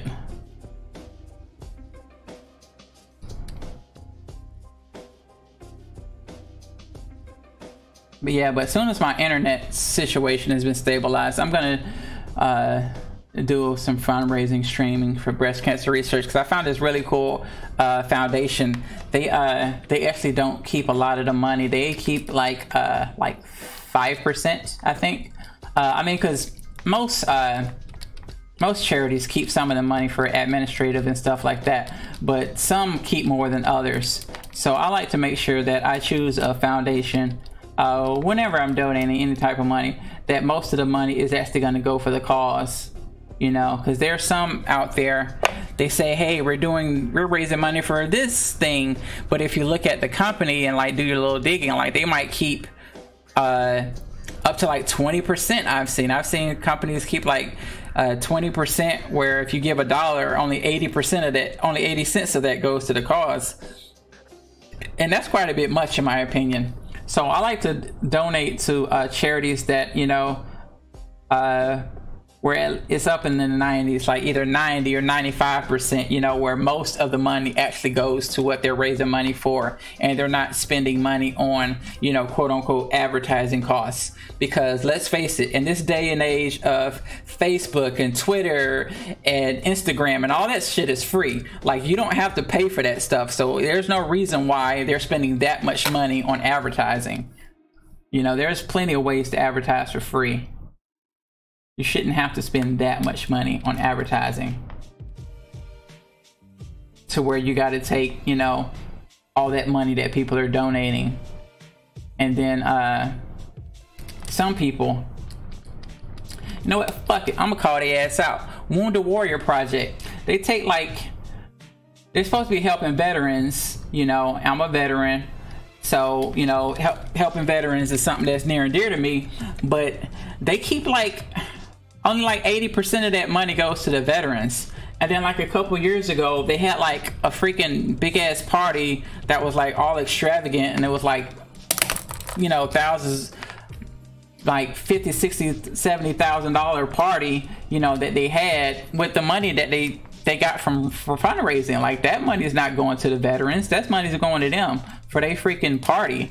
Like, why should I give money to donate money for a veteran and it's going to your damn DJ at your party? You know?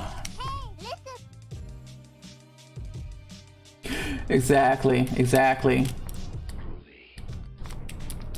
So yeah, that's why I only donate to stuff that's like up in the like the 90s. And like on the breast cancer place that I found, like they show you like exactly how much research your money can buy. I forgot the numbers off the top of my head, but it's like something as little as like, I think it's like only $500. You can pay for like a whole day of research. I mean, yeah, it's only one day of research, but that's a whole day of research for only Zilka TV coming in from Picarto. But yeah, that's, you know, that's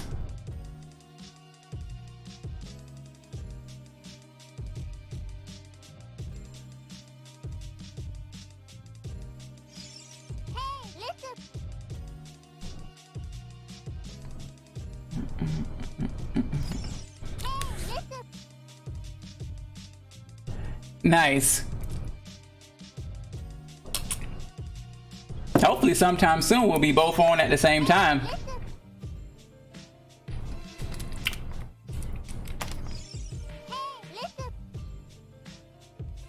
Then maybe I'll freaking I'll probably work on my mermaid some. That way we're both kind of like doing similar things. Cause I don't, you know, work on that mermaid pretty often. Most of the time, you know, I get on here and I start animating.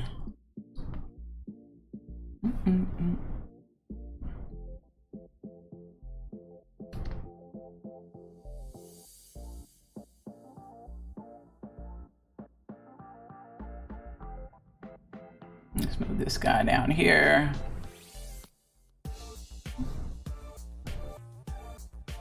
Let's see how that looks.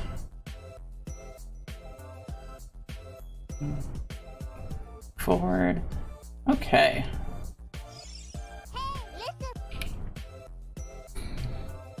Yeah. You got to do the panels all over again. That's definitely aw, shit. Doing the humans and the fan arts. Yeah, I don't think I've seen any furry artists on Twitch, so that actually might work to your advantage. Because, you know, you're doing something on a platform that most people aren't doing. I mean, you'll have to tone it down a bit.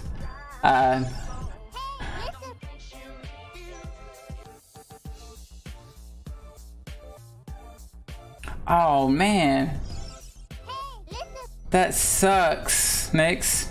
Man, that sucks. Oh, okay. I didn't know there were any. Honest with you, I haven't seen any.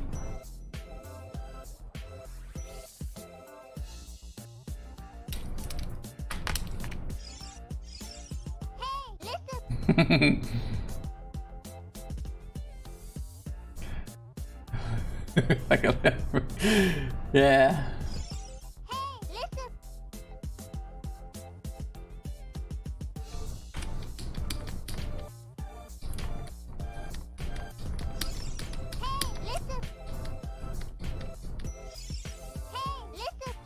That's right. Nobody likes a quitter.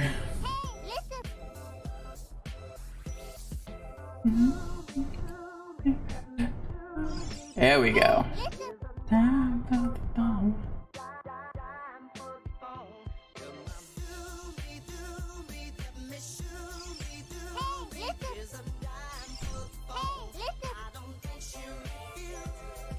Next.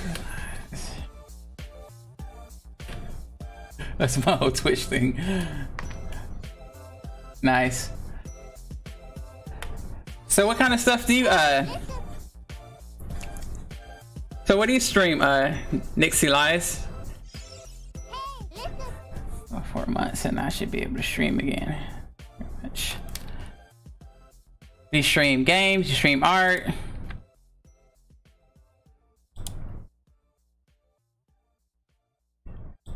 And let's see what we got here.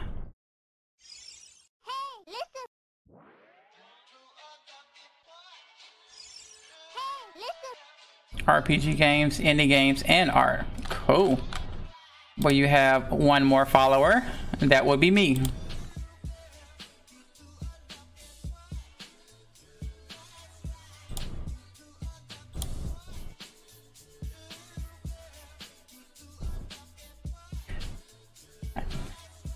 Twitch know they wrong for these damn commercials.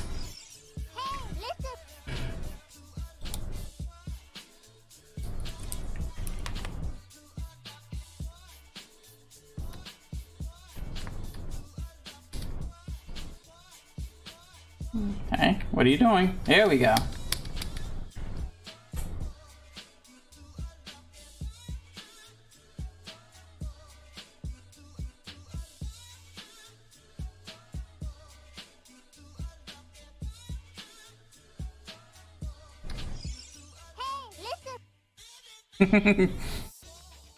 That's how we do around here. You're throwing out them follows just like.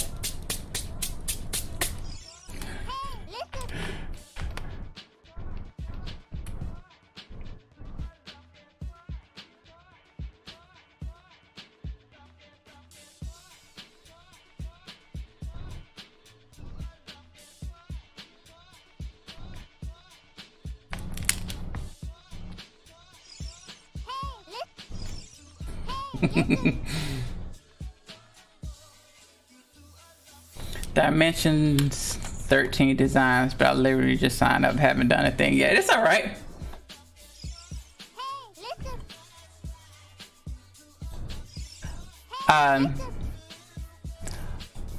Although I might suggest keeping the name the same across all the platforms. It just makes it a little bit easier for people to find you. It's okay if it's not, but it definitely helps if the names are the same on all. There we go. Followed. Dimension 13 designs.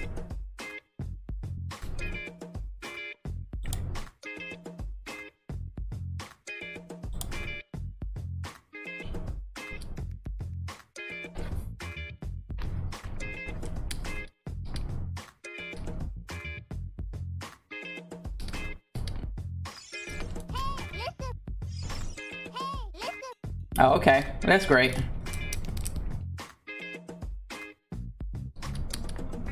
Yeah. And I use RJAnime on most things. There's a couple places where I signed up, you know, before I started using that. So I have my old RJAnaconda name that I had since freaking like high school.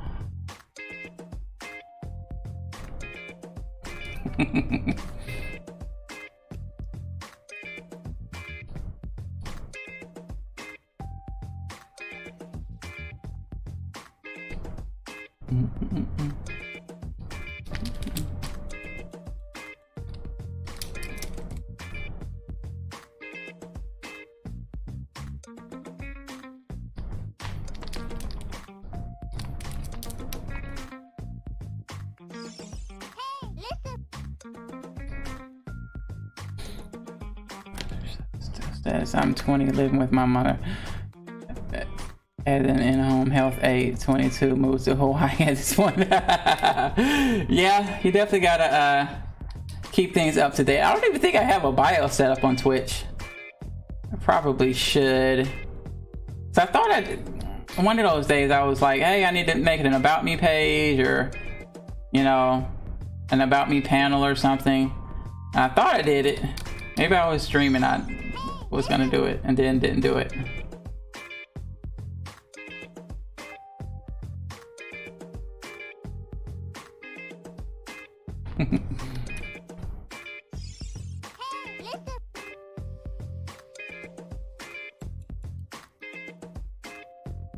Oh, yeah. New computer, definitely gotta move it on up.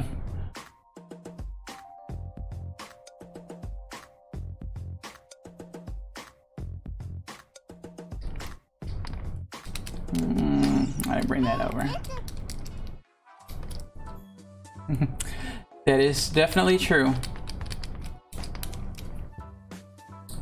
But it also helps for like when you're not online. Like if somebody just comes across your page or whatever.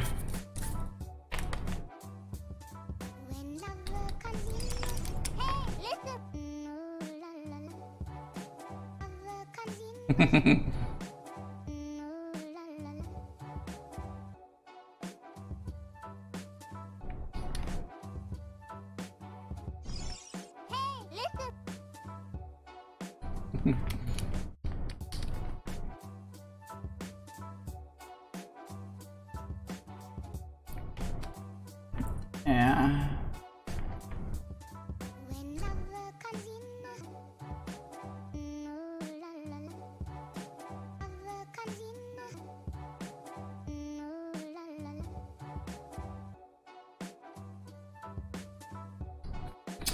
I don't know why I'm tripping, just throwing a damn onion skin.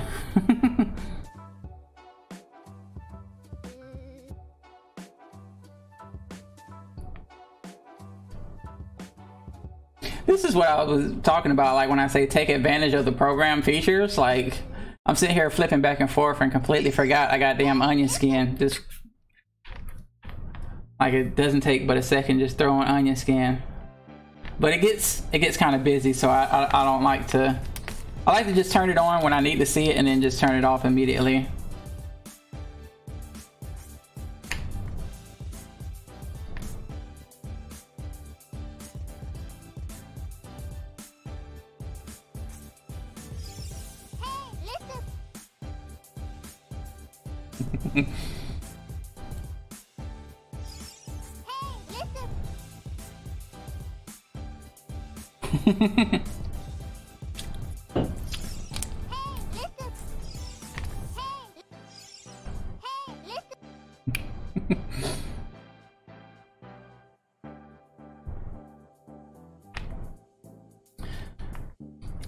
Yeah, I don't know. I started on Twitch when I started streaming. I started all three really at the same time streaming, because it was just like, because Black Cat has been streaming and I had watched her stream, and we're friends in real life, college buddies, all that good stuff. So, but she had been streaming for a while, and I just never caught it. And finally got a chance to catch a stream, and you know, had a good time. But before that, I had been thinking about, oh, maybe I should start streaming, because you know, I keep hearing, you know, everyone else is streaming and stuff like that. So I was just kind of like when you're at the pool, you're just kind of like standing on the edge, kind of like, oh, do I want to jump in? Do I not want to jump in? And just kind of like, you know, kind of like real hesitant about it. And then, you know, I just started doing research on it and stuff like that, and just kind of like going back and forth, and you know, I was like, you know what, I'm just gonna do it. So that's what I did, and just started streaming. I've been streaming for about, I want to say a little over a month now. Yeah, a little over a month now. But yeah, I watched people stream on Twitch for a while, and Picarto and YouTube, and I already had the YouTube following from various other videos that I posted, not really related to animation per se. Well, some of them were, a couple of them were, But since I already had, you know, like a lot of people, a lot of followers on YouTube, I was like, you might as well stream here. And then started streaming on Twitch and Picarto as well.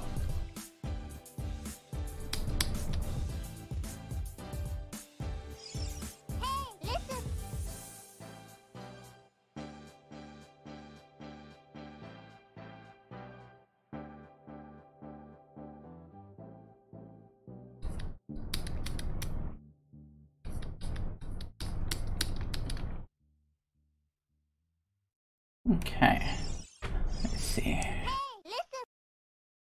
Yeah, don't give up, or just take your time with it, you know, just kind of like do a little bit at a time, because I definitely didn't have all my panels set up on any website all at the same time, you know, just kind of like did like a little bit at a time.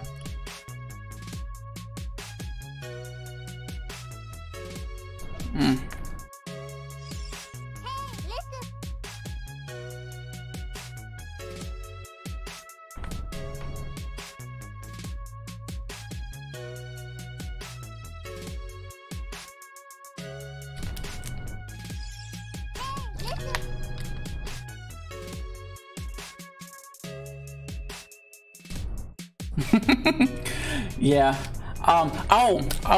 Everyone here, please, if you look on Twitch under the where is it? There's a thing for like support and assistance and stuff like that. And they have on Twitch where people can make suggestions about Twitch, and then like you can like say yeah and like kind of like vote. There's one on there about getting no, not on Twitch, on Streamlabs. Yeah, that's for Streamlabs, never mind. But if you are using Streamlabs, there is one on Streamlabs for tech support, and there's a couple of people that are like, hey, we want better integration with Picarto, because like when you being able to link your Picarto account to Streamlabs, and by doing that you'll be able to get the notifications, like whenever you get a follower on Twitch you get a notification, when you get a follower on YouTube you get a notification, but they don't have the notifications. You can't get notifications for Picarto yet with Streamlabs.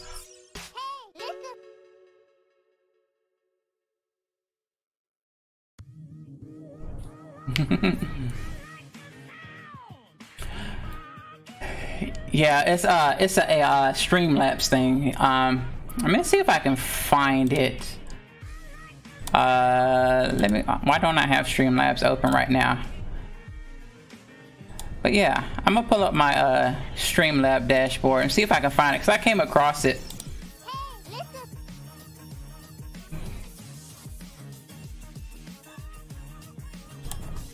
Yeah, definitely. Oh wait, hold on, stop the phone. Go back. Yay, they have it. Oh my god, they have it now. Never mind, it wasn't there the last time I looked. I'm doing it now. Now you can link your Picarto to your Streamlabs. Oh shit. Oh my god. Now whenever people are on Picarto, I can get notifications through my setup here. Oh snap. I'm gonna have to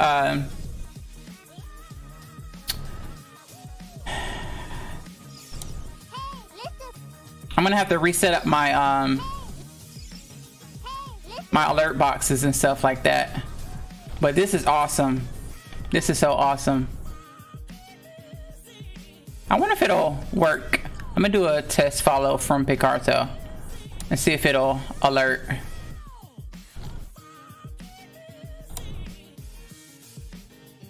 No, it's not working. I don't think it works yet. I gotta go in there and dig through and do some setups. But I'm so glad they integrated Picarto into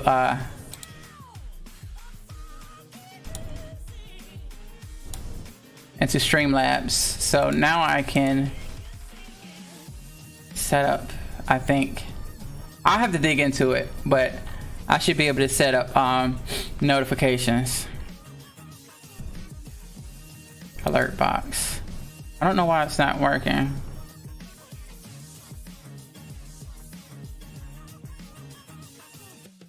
Yeah, I don't, but like I said, I haven't seen it before today, so maybe it's not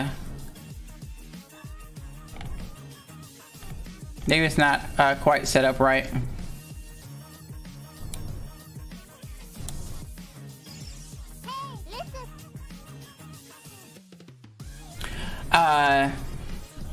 I honestly don't know. Maybe Black Cat can answer that question. I haven't even thought about custom emotes for Picarto. I don't even have custom emotes for Twitch yet. Still working on it. Getting that status.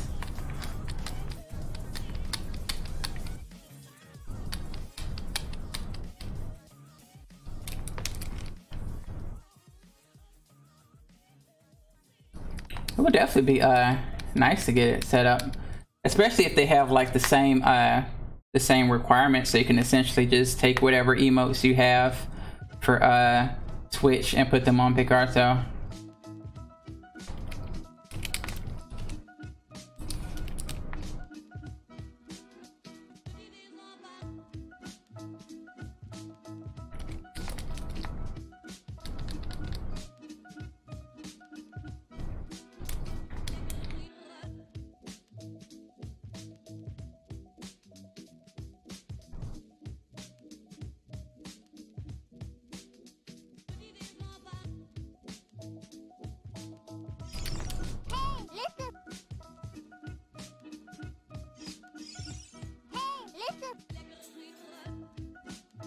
New private stream. Oh, custom emotes, multi-stream hosting, few things. Okay. Yeah, I might do that once if I continue to grow as my stream grows. I might definitely sign up for that. But because private stream would definitely be fun.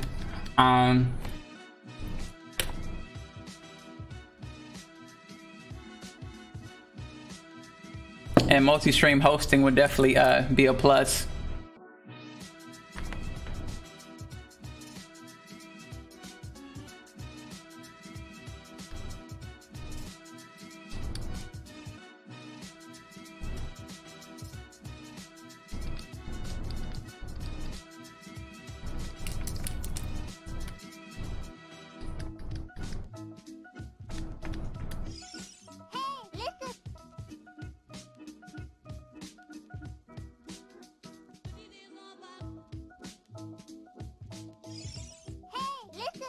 You're welcome.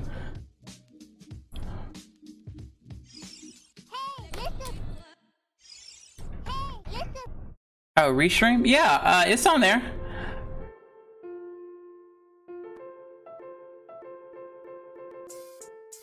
Let me see if I can find it. Cause I have it on mine. Let's see, go to dashboard, click add channel. And it is, it's on the second to last row. The second to last row, second column. There you go.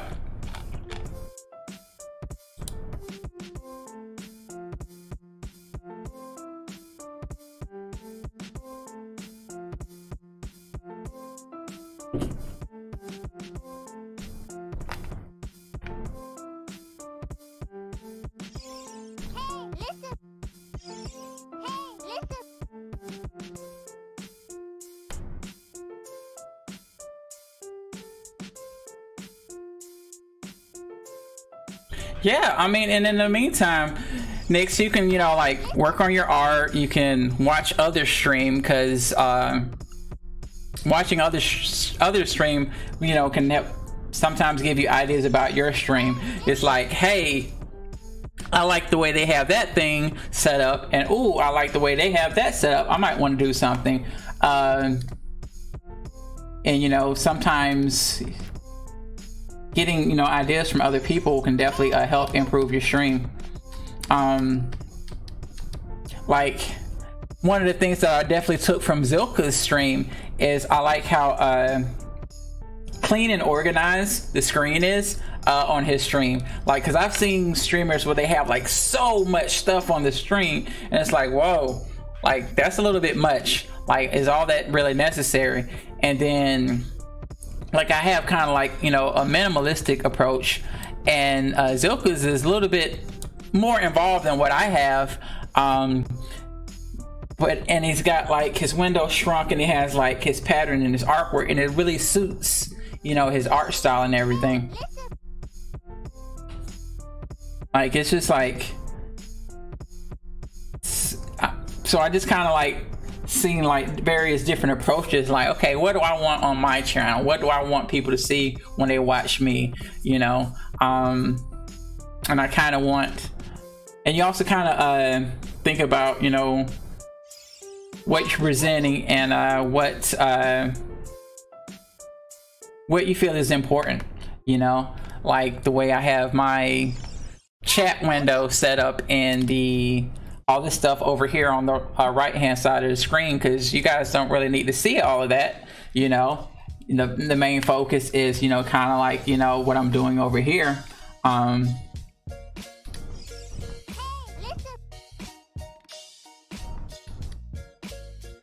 Yeah, no problem, Zilka. And it's like, I mean, that's just being real. Like, I always watch streamers and, you know, see what they're doing and see what I like about their stream, you know, and see what I don't like about their stream.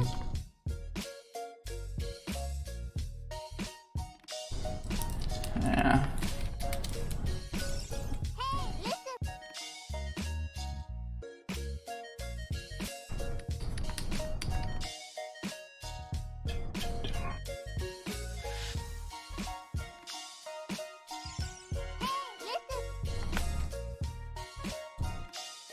Cat vids. Yeah. Yeah, but like I mentioned earlier, like some days, like I'll have all my chat will be people on YouTube, and then some days I won't have anybody from YouTube watching the chat. I mean, participating in the chat, and it'll just be Twitch people. So it definitely, you know, varies on, you know, different things.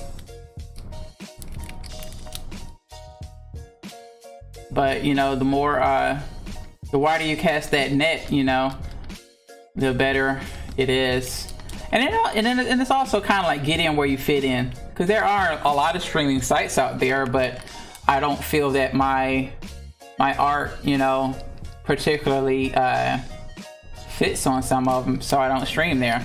You know, there's some websites that are, you know, just strictly gaming, and there are some that are, you know, other mix and match and whatever. And there's some that are I just didn't like. Like I went on there and I just like, I don't know if I want my stuff on this website.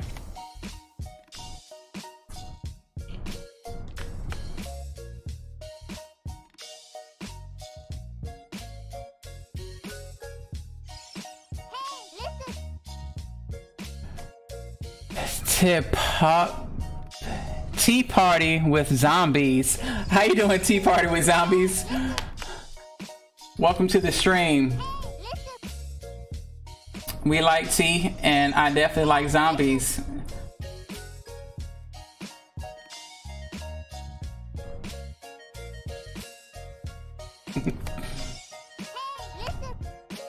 I am doing good. I'm doing a lot better than I thought. I've been having a lot of internet issues today, and it's kind of like an intermittent problem. So I started streaming today, was like, you know what? I'm gonna try to break my internet. And so I threw up my stream, and nice. Yeah, and I was just like, you know what? I just threw on the stream just to see if I would, because when I was on the phone with Comcast, they're like, well, the problem is that we understand you're having problems, but you don't have the problem right now, so we can't really see it. So I was like, okay, well, I started streaming, hoping it would break, but it really didn't. So I'm just like, but I still have an appointment. They are coming back out Saturday to take another look at things. So hopefully they can find something then. But for right now, see, the problem with Comcast is they have really fast internet and nobody can compete with them. So yeah, there are other internet providers, but they know damn well they got the fastest internet, so they treat you like shit because they know good and well. All right. Oh yeah, I'm using Harmony. This is 10.3. It's not the newest Toon Boom Harmony, but it is paid for, so I will not be upgrading. This is what I'm animating. It is a walk cycle. It starts off as a walk cycle. This is Manny Styles. This is Brittany James, aka Baby Cakes, and this is Destiny Daisy Davis, aka Deez. They are the main characters from my series that I had a long time ago called Pimp Saga. And they're just doing their thing. They're walking, strutting their stuff. And then my man here, Manny, steps in the pews. It's kind of like, yeah. And of course, he's disgusted, looks down. The girls, of course, laugh because it's hilarious. And he's got to get all the crap off his shoe. And he's like, ah! And like wipes it off. And then that's kind of like the end there. So that's what I'm animating. It started off as just a simple walk cycle with Manny, and then I added the girls, and then I added the poop stomp, and then added them laughing, and then him freaking out and trying to get it off his shoe.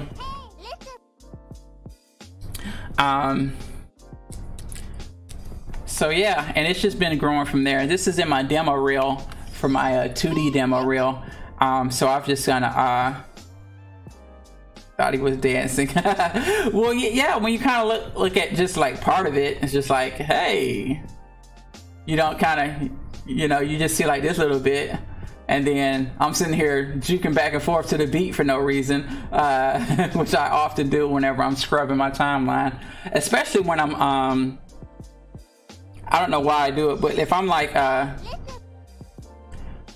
and nice. We definitely love the animators here. I have my degree in animation, a 4-year degree, and I freelance. So I animate whenever someone can afford to pay me, and I animate for whoever. I also do digital illustration. Sometimes I also do 3D stuff. I do a bit of everything. Kind of like a jack of all trades. Yeah, animation is expensive. That's why I don't get to do it very often. And like I was saying a couple streams ago, I actually have a commission for a 3D animation that I'm doing right now. And I'm doing it in Maya, but as I'm working, I'm finding out that I'm really rusty in Maya, because, you know, Maya is an expensive program, and cool, nice. And I found that I've gotten really rusty at 3D, because whenever I animate for someone on a commission with 3D, you know, I do the monthly subscription with Maya, because that way, whenever I'm not using Maya professionally, when I'm not getting paid for Maya, I just use my student version, you know, just to animate and do things in 3D for myself. And then if someone hires me for a commission and they want me to use 3D, then I say, hey, look, you know, I'm gonna have to factor in the cost of this software into my price, because I'm not gonna pay for it out of my pocket. So I add that to the cost. So a lot of times people either opt to go with someone else, or they opt for, you know, something that's quick, or, you know, they ask for like a 2D option. Because like, as far as like how much I get paid for the amount of work I do, I generally charge the same. I mean, it's, you know, kind of project based. It was horror movie quality. Nice. But yeah, you know, I charge, you know, based on the project and stuff like that. But I typically charge more for 3D animation because I have to pay for the Maya out of pocket. My Toon Boom, I don't have, like I said earlier, I'm using Toon Boom 10 point, I think it's 10.2 or 10.3, but it's already paid for. Like, it's not a reoccurring software. Yeah, it does take a lot more work, but it's just because I charge more for the 3D because I'm doing the work and I gotta pay for the software on top of that. Unless it's a private commission that's not gonna be like shown, like it's just like something for them personally, then I'll be like, look, hey, if you want to, I can shave off some of this cost, and what I'll do is I'll use my student version of Toon Boom, not Toon Boom, but I'll use my student version of Maya, and I'll just not give them the source files. Like, if they just want the final render and don't care about source files or anything like that, I'm like, sure, I'll just use I'll let you know right now up front, I'm going to use the student version, and then I'll shave that cost off of the project. And then normally I'll just charge a hourly rate, and then, you know, program cost on top of that, unless the client doesn't have like an hourly rate in their budget, which most of them don't, and then I'll just do like a flat rate.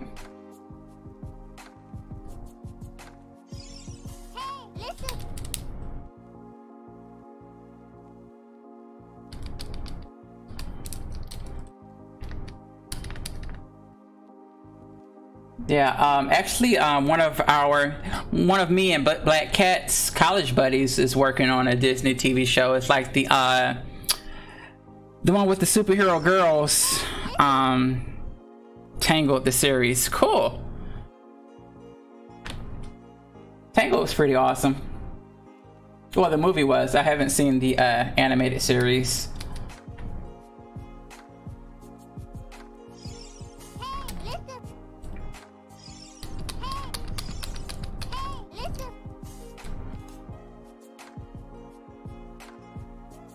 Yeah, definitely.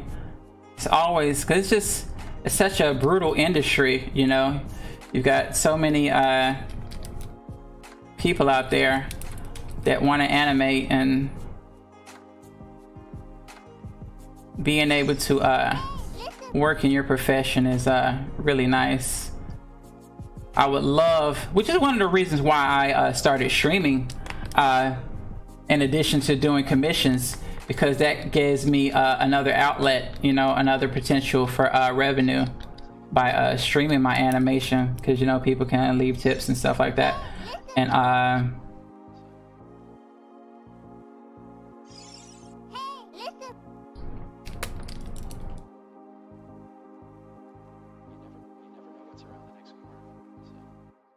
well, yeah, and then that's another thing, like your city, your location is definitely a factor in animation. Even despite, you know, I mean, with freelancing, you know, you can do it, you know, virtually, which is what I normally do. I mean, I've had some on-site commissions, but only a couple.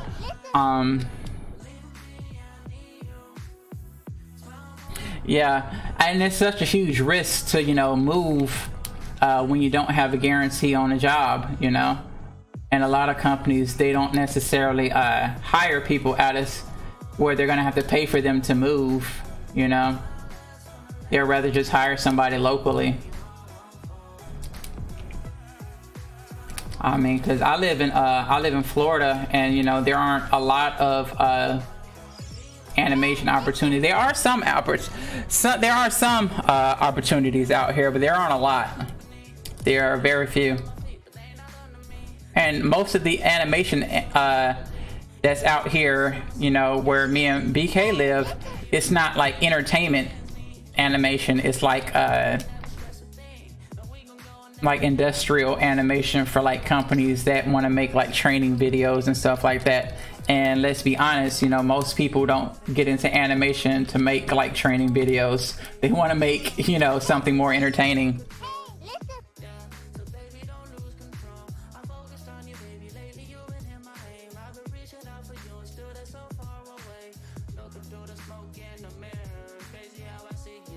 1, 2, 3, 4.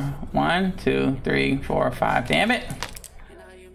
Y'all got me distracted here. Missed my count up.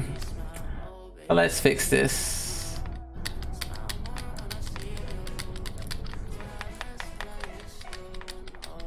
I went into like a whole rant on fingers a couple streams ago because if you guys watch Dragon Ball Super, there's a shot of Vegeta, and they put his freaking they put his thumb on the wrong side, so he's got like two left hands, so he's got like the thumb on the other side. And I gave him so much shit about it. Like, you guys are professionals. How you missed that? Did nobody see that he had an extra thumb, the thumb on the wrong side? Like,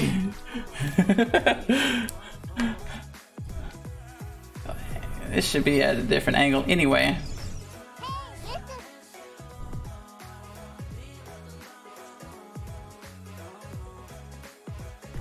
It's way too big. I don't like the angle of this hand anyway. This is weird.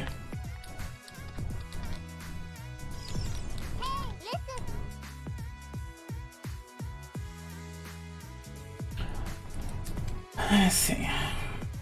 So let me look at.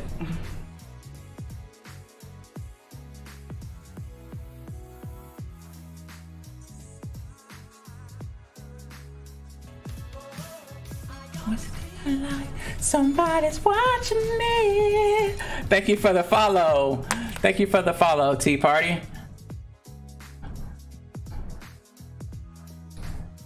Appreciate it very much. Thank you, thank you. Got a little bit of pinky. Like that. 1, 2, 3, 4. Yeah, this is gonna. I'm just gonna put this. Chalk this frame up to 1 because there's a couple of frames I got where the hands are kind of like I'm definitely gonna go in and fix them all. I might change the hand position altogether to something that's a little bit easier to do because this is my project, so I can take that shortcut if I want to.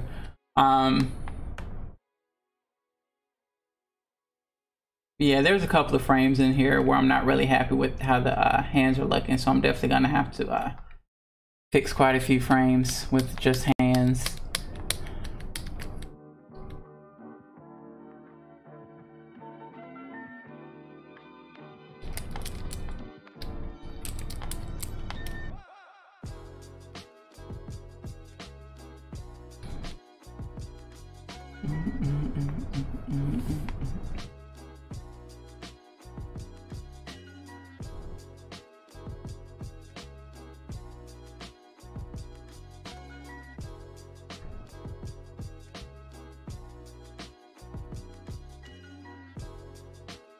Yeah, that's about right.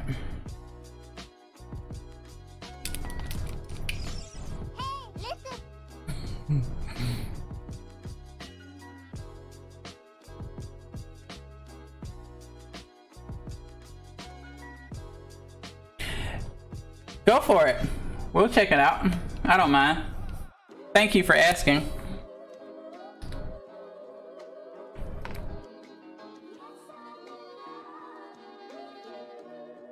I think I allow links.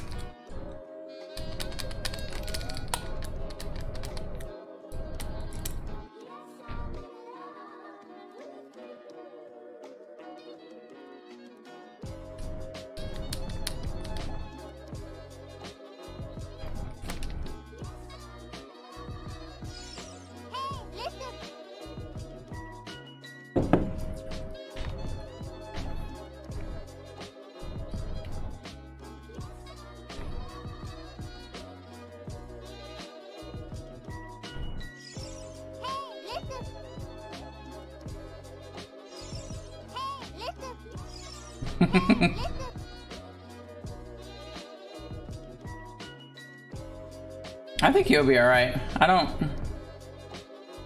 normally have issues.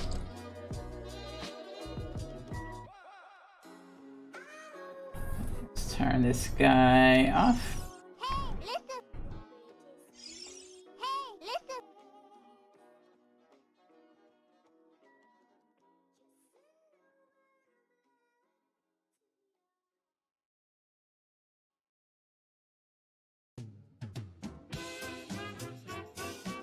Okay. I think this is looking really good.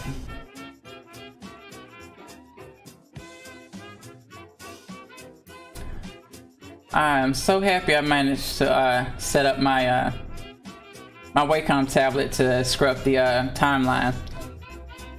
It's so intuitive because I just use the touch ring to just scroll back and forth.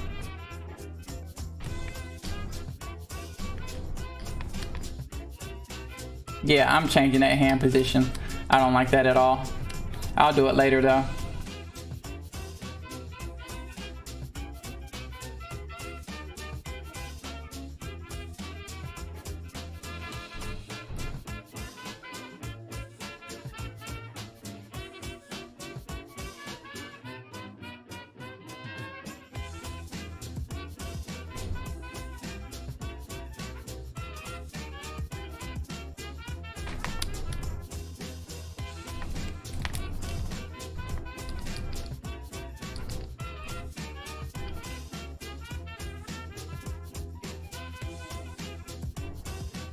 Yeah, I think I might have links blocked on Twitch. Let me take a quick look. Twitch, go to my dashboard.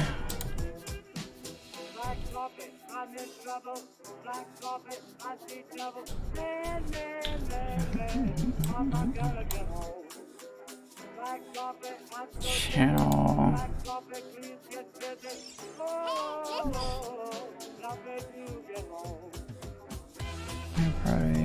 Raise, drops, video moderation.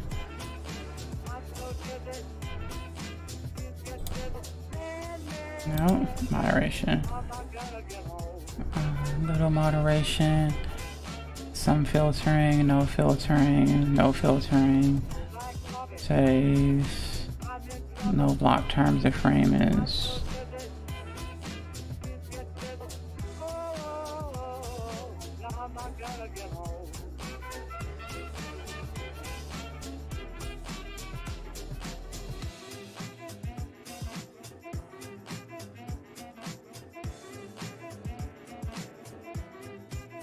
Yeah, I think I might have it blocked for links.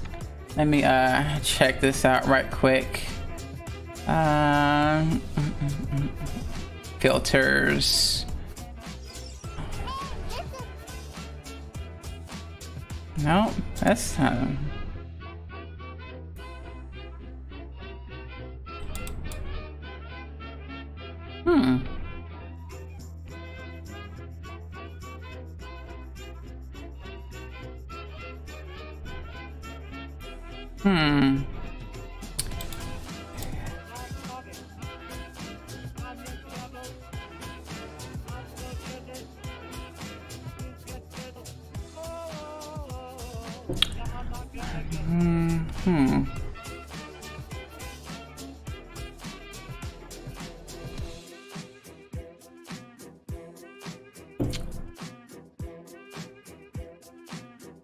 Yeah, I don't see that I'm blocking links.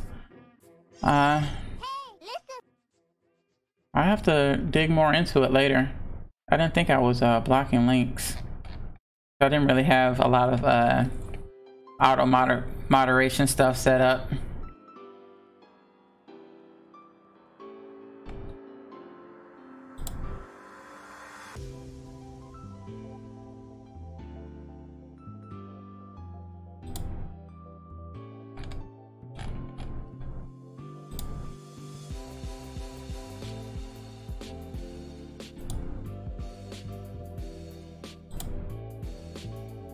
Yeah, I don't see that I'm I have to dig into it.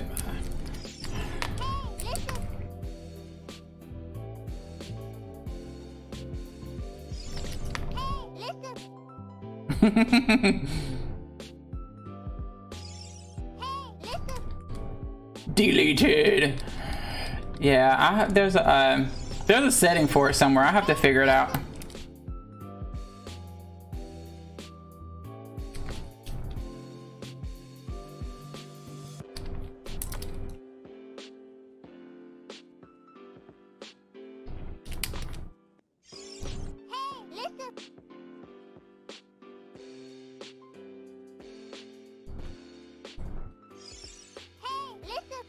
Oh snap. Yeah, I'm definitely we're definitely a fans of adult art around here. Freaking my very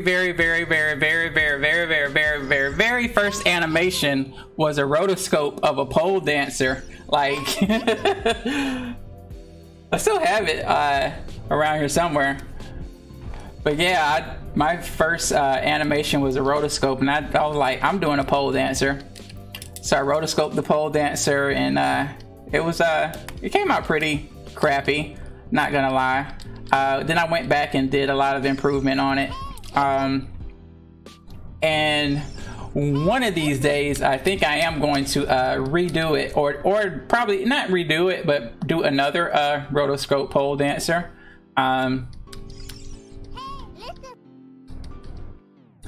I wouldn't say it was the best. It was definitely entertaining, for sure.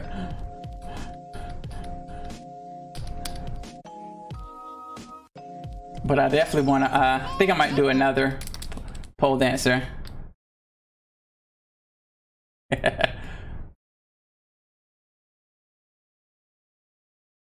Nice.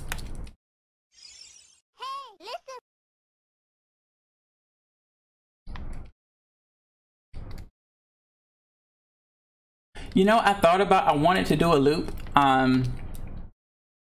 but like I said, it was like my first animation, and the reference video didn't have any parts that were close enough that I could loop. I mean, now that I'm a much better animator and I understand how the body moves and stuff like that, I could probably just reference the video and then make it so it's loopable, you know, just by freehanding it based on, you know, movements and whatnot. I'm pretty sure I could do that now. But before, if I didn't have a direct reference to go off of, it was like, nah, I don't know what to do. Which is another reason why the animation wasn't that well, because of because even at that point I hadn't taken like anatomy and stuff like that. So, you know, if I couldn't see it in the reference, I couldn't draw it.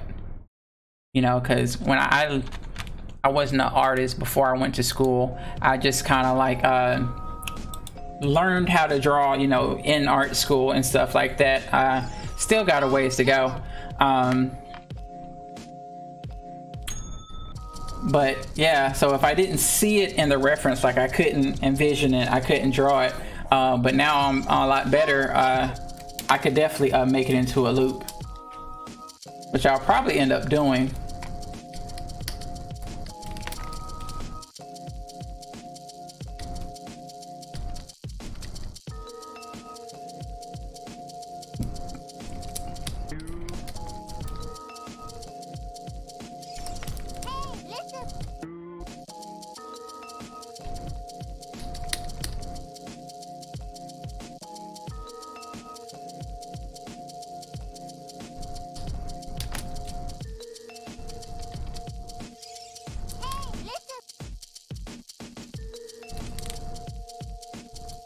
Oh no.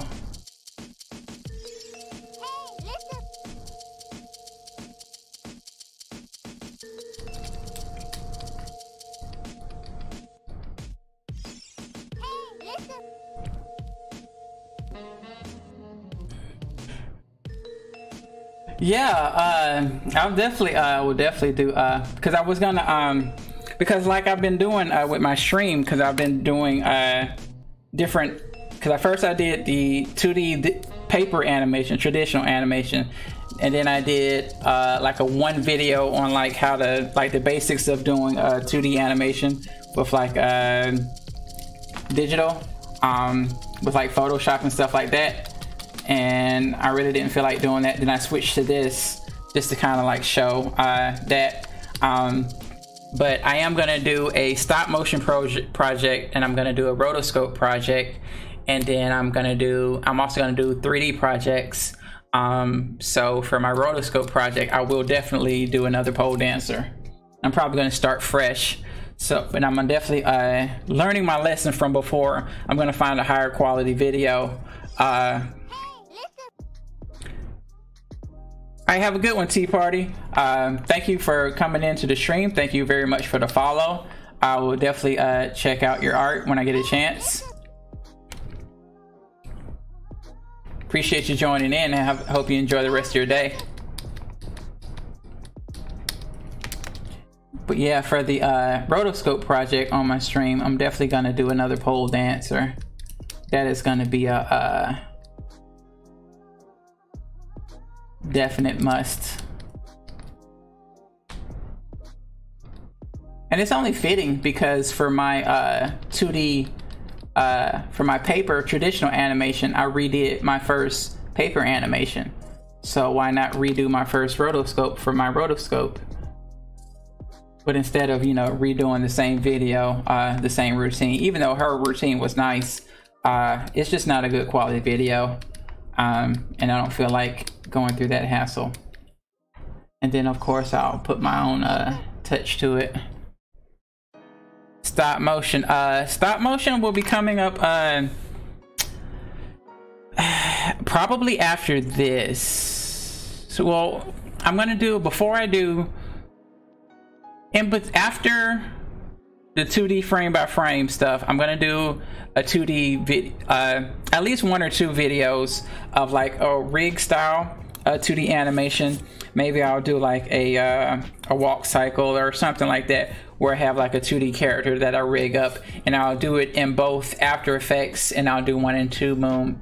And then after that, I think I might do the stop motion, because I have everything I need but the clay for stop motion. I need to buy some clay. I spoke with Oakley, and he gave me some recommendations on some clay that I should buy that he said was really good for stop motion. So I'm gonna do that. And I've also been thinking about doing stop motion with my my art mannequin, my art dude. And I've also thought about buying Bodycoon on Amazon. They're basically like your little wooden mannequin, you know, that most artists have, but they're a lot more detailed, and they have like hands that you can take off and switch, and you can have them like with a sword or with a gun, and they're very articulate. They're pretty expensive though.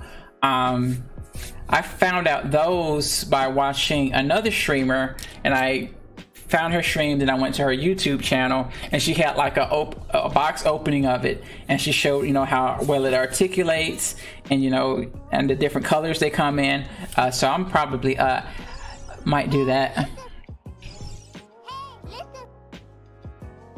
I don't catch that, please share on Discord. Yeah, no problem. And all my streams are also on YouTube, so if you miss it, you can always go on YouTube and watch the stream.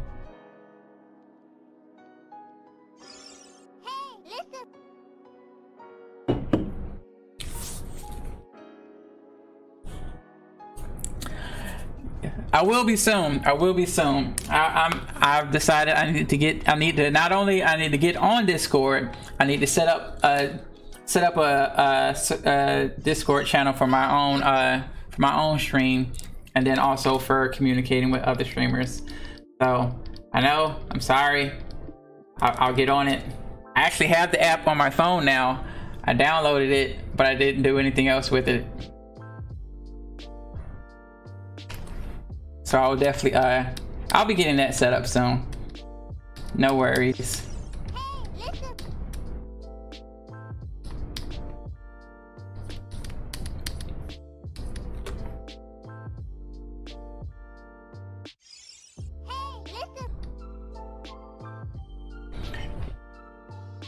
Yeah, that would be awesome, because you've worked with clay a lot, and I haven't worked with clay like at all.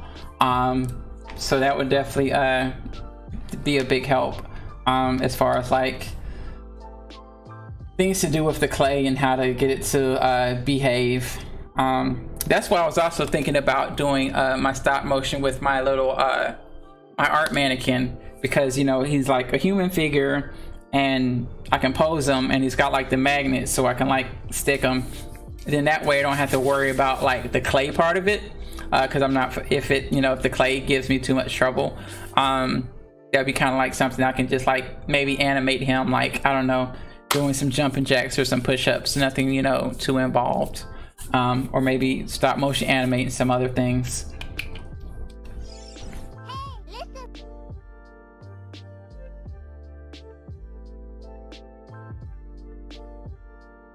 Nice.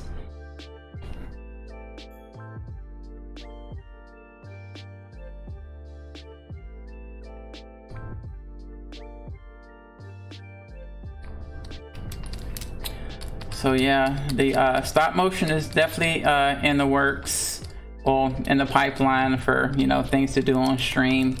And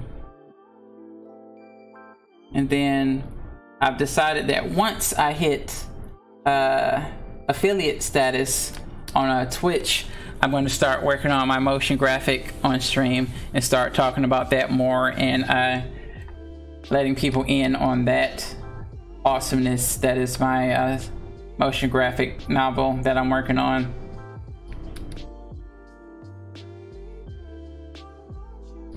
Because that is really the whole one of the biggest reasons that pushed me to start streaming anyway, was to start getting a following going for my motion graphic novel. So when I do release it, you know, there's buzz in the streets.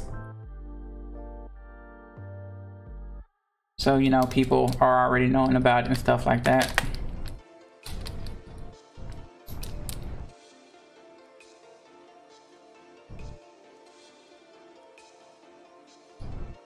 Because the motion graphic has been coming along, slowly but surely it's coming along.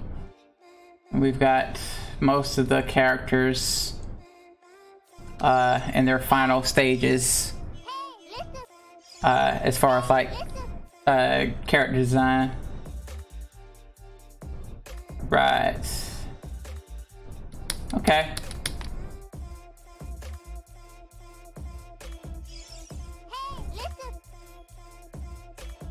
An illustrated book. Okay, cool. So like a graphic novel, or like a like something smaller?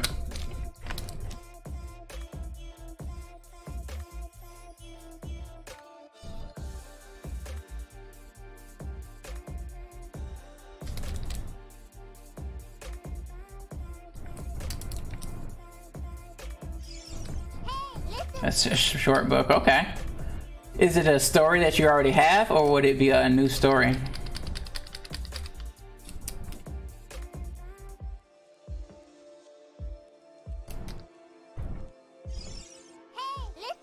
At 20 to 30 pages. All illustrated, okay. A new story, cool.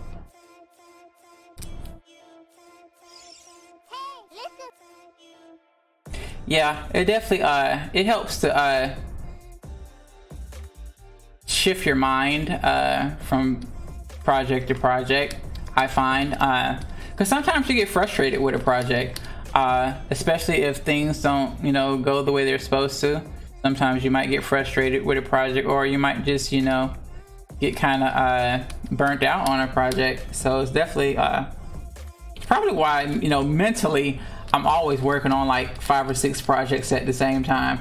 Even if I'm not physically working on them, mentally I'm working on like 5 or 6 projects at the same time.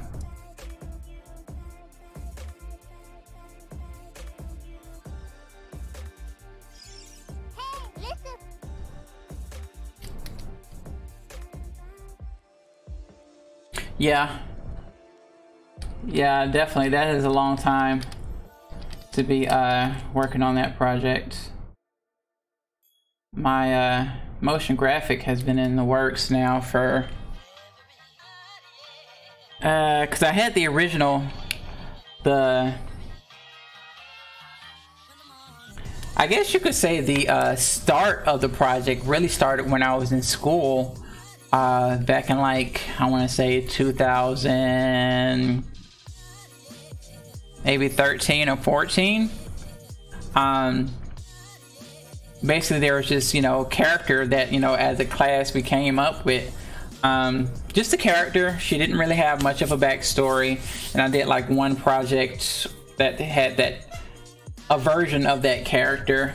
And then, you know, later, like months later, you know, one day I was just taking a shower, which is like where a lot of my good ideas come from, like when I'm just in the shower, in the shower and on the toilet. I know, it's weird, but that's just where my ideas come from me. But anyway, I'm in the shower and I just had this, you know, concept, and it just kind of like grew from there. And then, you know, I went and wrote the script. So the script is all done, because I'm very passionate about having the story in place before the visuals. Because I feel like the story is more important. Visuals are cool, they're great, but I feel like they're icing on the cake.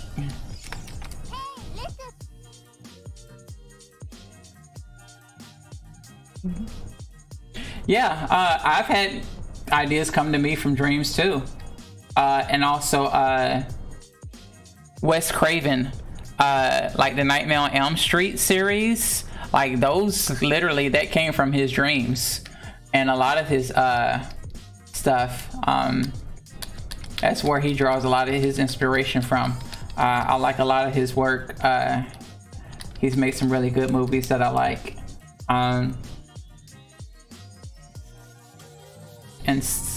a lot of Stephen King's inspiration comes from like the mundane. You know, if you take a look at just about all of Stephen King's work, it's like you take something that's supposed to be safe and something that's supposed to be innocent and you make it evil. You know, that's like his thing, which is really cool, I find. And a lot of his stories, you know, have a degree of realism to them that are around his life and his experiences.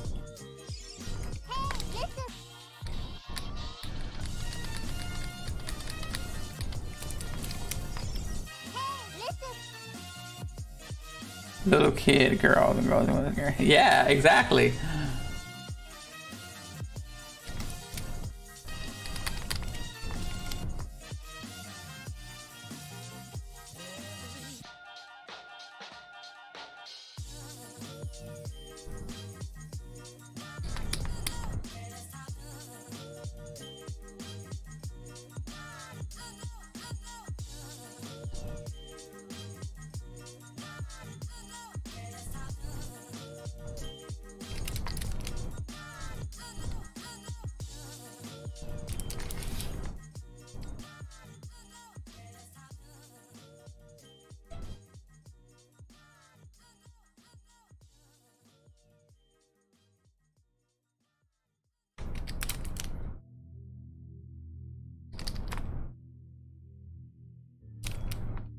But yeah, so the motion graphics been in the works for ever since then. Got the script written and started working with a couple of other artists, and that's changed a bit here and there.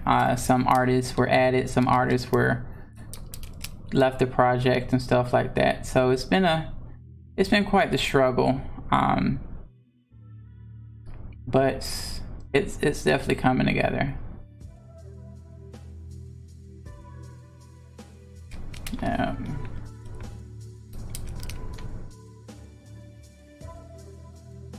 Okay, so this is more towards the screen, so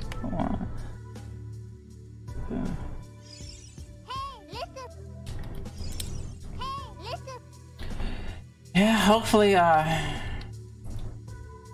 you know, things will start, you know, progressing a little bit faster, and you know,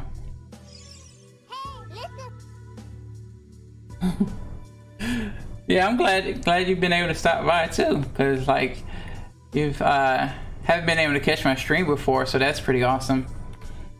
And like and today has just been like random. Like I had no intentions of streaming today. Like I just opened up Streamlabs OBS and hit start stream, because I wanted to see if the internet would start messing up while I had Comcast on the phone, so they could see the issue that I'm having. Like, cause like my upload speed will be fine, and then I'll start streaming, and then it'll just go to shit, and then it's like, you know, it's so frustrating. And then I get them on a phone, and I have to do all the troubleshooting, and then they want to do stupid stuff like, oh, have you tried restarting your modem? Like, come on now. I've been having this issue for weeks. It's not that simple of an issue. Like, come on. Like, I used to I fixed aircraft's electronics for over a damn decade in the military. I know how to troubleshoot. Like, that shit's in my blood. Like, I can fucking troubleshoot some shit. Like, it's not, if I call you, it's not because I need to turn the power off and turn it back on again. You know, it's something on, you know, that needs to be fixed. It's just been such a hassle. And then the thing that really pisses me off is that because the issue with my internet is not actually inside my house, it's in my neighborhood. So it has to be done by maintenance, not a technician. And when I call customer service, they can't just send maintenance. They have to send a technician. Then the technician has to come out and look at and say, oh, I can't fix that. I have to put in a work order for maintenance. And then there's an appointment for maintenance to come out. Like, why can't I just call customer service and say, I need motherfucking maintenance to come out and fix the shit in the neighborhood, and stop having to go through the same steps over and over and over again for the same issue? Like, it's just been such a freaking headache, man. I can't with them.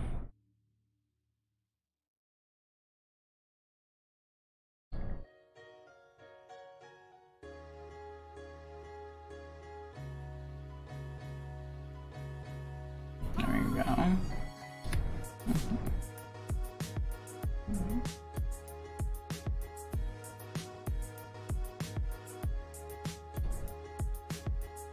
So yeah, but that's just, you know, so that's why I ended up streaming today. I was really just trying to see if I could get them to see, you know, the issue, you know, while it's going on, because it'll be fine, and then I start streaming and then it'll just go to crap. Yeah. But so far so good today. I'm at 1.3% drop frames, which is like literally nothing. Like that's fine. That's well within you know, tolerable to the viewer.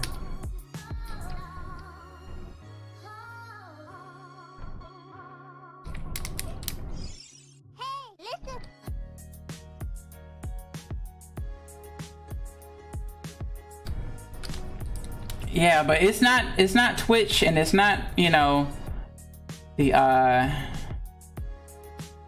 like the website itself. It's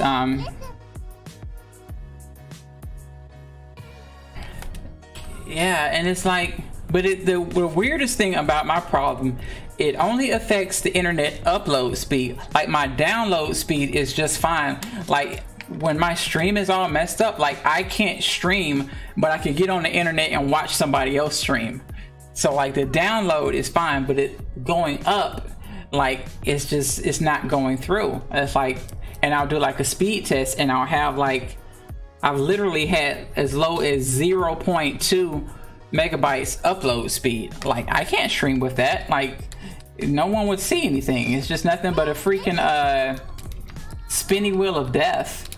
You know, it's just a frozen screen. And, you know, so I just have to be mad and just, you know, stop the stream whenever that happens. Like, honestly, I should be laying down right now because I gotta go to work tonight, but it's like, hey, my stream's up, it's working, I got people in chat, fuck it. I'll be hating life later, but it is what it is. you know, to have the stream up and running and, you know, have this many viewers. I'm not gonna stop. As they say, the show must go on.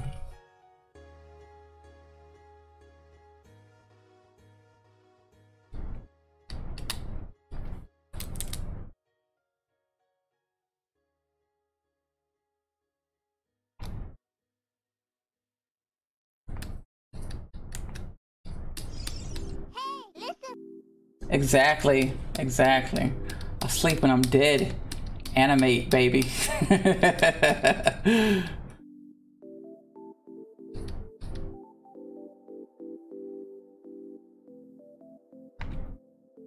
Yeah, that's one of the main reasons why animation is you gotta have a passion for it. Because if you don't have a passion for it, you're not gonna you're not gonna hang.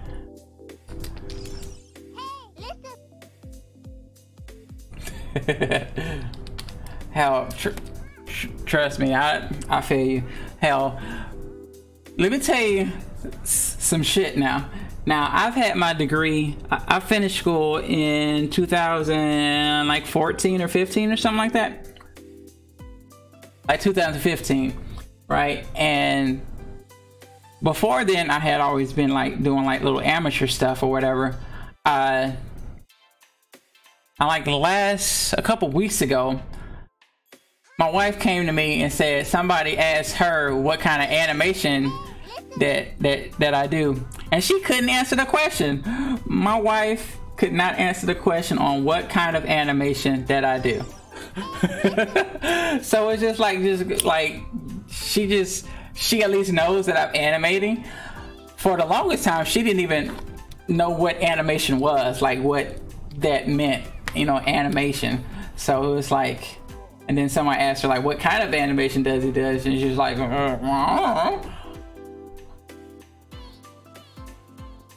and I'm just like, really? But it, you know, sometimes you know, spouses or your other partners, you know, they don't, you know, they just don't know, you know, but it is what it is. Let's see, get something right here. And I'm gonna flip this angle a little bit.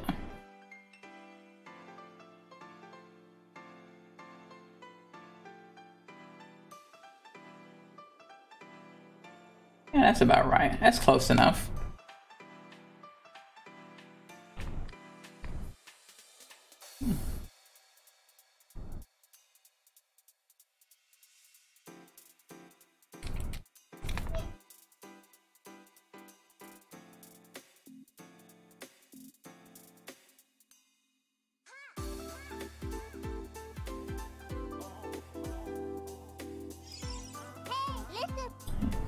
Yeah, that's good enough.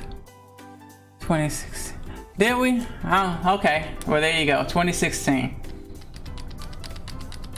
You know, me and dates are just do not get along. I can't remember dates for shit. I forget everybody's birthday. I forget my own damn birthday. Like, like I'm just horrible with dates. It's just something I've, you know, just come to accept. Feels like damn 1996. It seems like damn forever ago. Yeah, I believe you. I know we graduated at the same time. I believe you. I just know that me and dates don't get along. So if you say 2016, that's why I'm like, oh, okay, yep, 2016. Because I know damn sure I don't be knowing. Hell, I had to, just last week, I had my damn sister text me, say, hey, you forgot your mom's birthday again, give her a call. I'm just like, shit. And then, you know, most of the time my wife would be like, hey, call your mom, it's her birthday, or call your sister, it's her birthday, you know? Like, I have to be reminded. And like I said, I even forgot my own birthday. It was one day, it was like 12:30. 1 o'clock, somewhere about lunchtime. I'm like, man, it's getting kind of late. I'm kind of hungry. What time is it? And I look down at my watch to see the time, and then I notice the date. Like, oh shit, it's my birthday. Like, that's why, you know, most people who know me, like, if I forget their birthday, they, you know, they don't take offense to it, because they know, like, I just can't. It's one of those things I'm not very good at remembering, like birth dates and dates and stuff like that. I had a Navy buddy of mine. She was the same way, and she had a hard time remembering dates. This chick has her own wedding anniversary tattooed on her arm so she won't forget the date. 17th day before my birthday. Like, nah.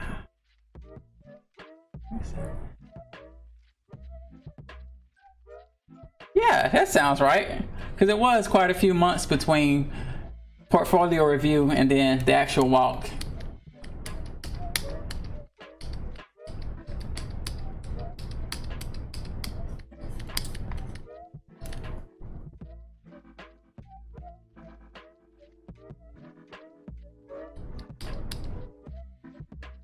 Yeah, still seems like so long ago. But, you know. But I'm so glad I started streaming, because, you know, between, you know, regular work and life in general, you know, it's always one excuse after the next to not be working on my art. There's always something else I had to do. But with streaming, I feel like it's like, hey, you know, you got to stream, get some work done. Before, it was like, if I had a commission, then yeah, I'd do some artwork. But I rarely took time to just, you know, do something on my own, you know. But now that I started streaming, and, you know, I want to stream more regularly, and once my internet is up and running, I'm probably going to start back streaming on a set schedule. It's like, hey, you got to stream, so, you know, you got to do some work.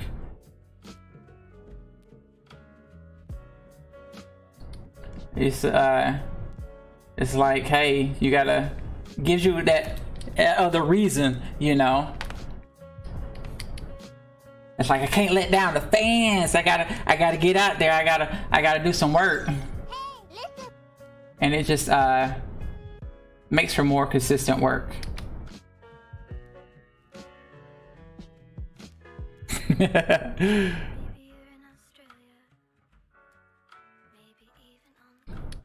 Yeah, thanks for joining in, Kitty. Definitely, I'll probably text you later or something when I'm bored. And we gotta set up that multi-stream soon.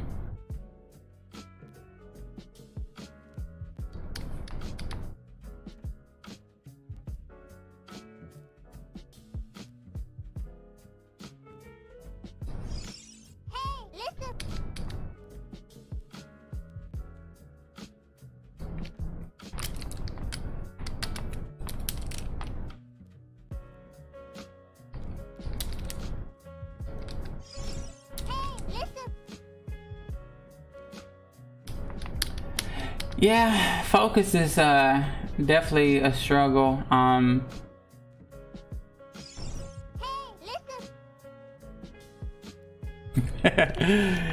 Yeah, focusing is definitely kind of hard to do.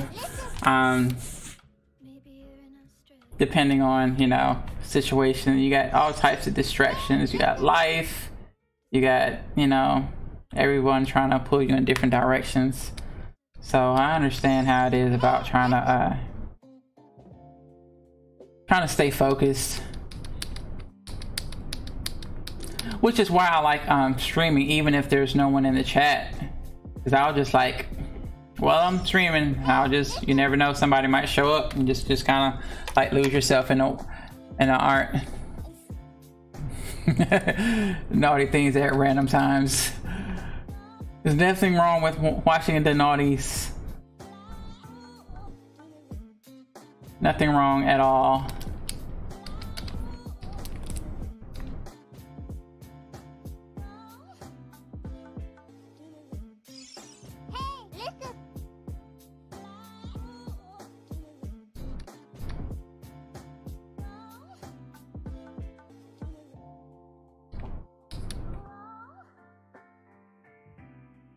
Yeah, but you know, if you feel it's something you should improve upon, definitely try to improve upon it.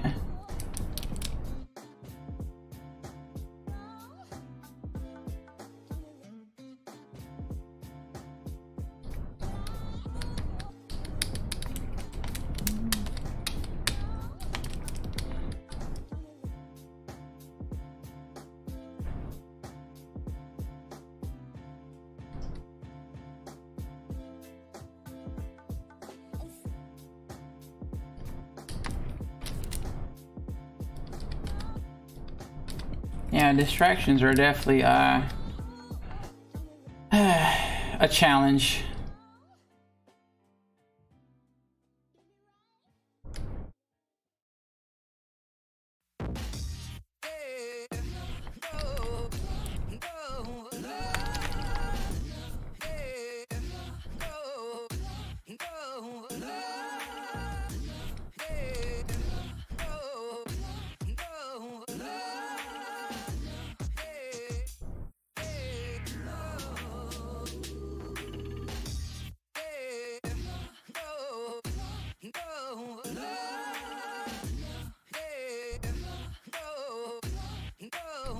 Yeah, sure.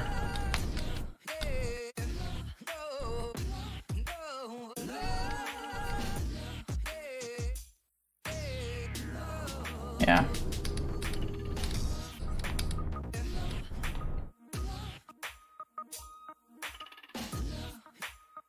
Yeah, I can't even remember the last time I went to the theaters to see a movie. Like, I watch movies every now and then, but it's normally like whatever I can find on demand, or whatever I have on my computer,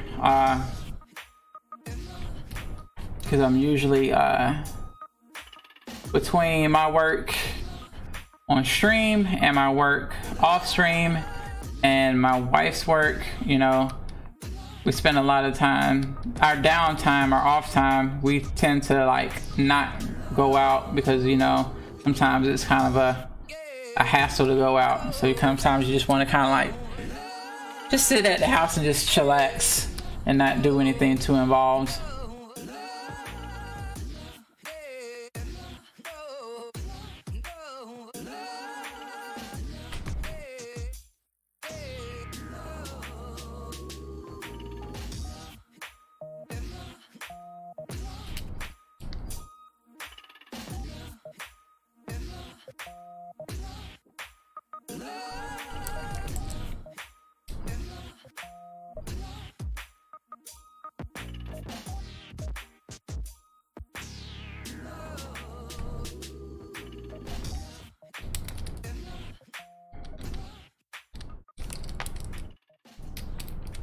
Yeah, I'm gonna have to do so much cleanup work on these hands. It's alright though. Part of the process.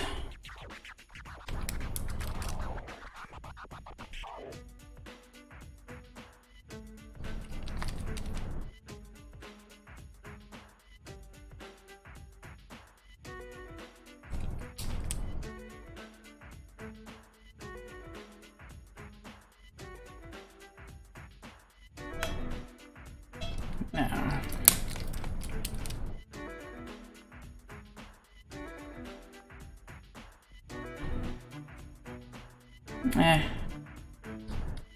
That'll do for now till I start getting into the nitty-gritty.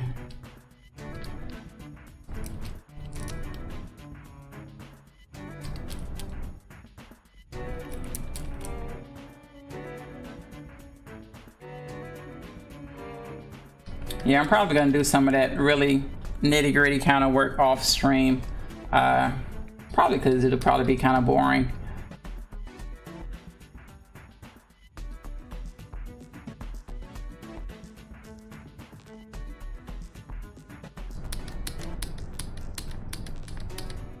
But I'm just really glad to be working on this piece. Because a few years ago, I want to say maybe 2016 or 17. It was just a couple years. It wasn't like a big number. Just a couple years ago, I met this this tattoo artist, and he was saying how every month he adds something new to his portfolio. Every month he does a portfolio piece, and then he takes out something old and then puts in something new, so that his portfolio is always being updated. You know, as the skills improve, he's always updating his portfolio to kind of reflect that. And, you know, obviously as an animator, it's kind of hard to do a piece every month. But I think for me, I was like, that's a really good idea. I should probably set myself up on some kind of schedule like that, so that my demo reel is always being updated, you know, because, you know, as an artist, you improve, you know, so your demo reel should always, you know, reflect you know, the kind of work that you can do in your skill level. So that's kind of like one of the reasons I'm so glad I'm working on this piece, so that way I can, you know, replace the one that I have in my demo reel with this one. And I won't always redo the same piece. Sometimes I'm just going to do some new stuff, but, you know, just the fact that I'm adding to it is really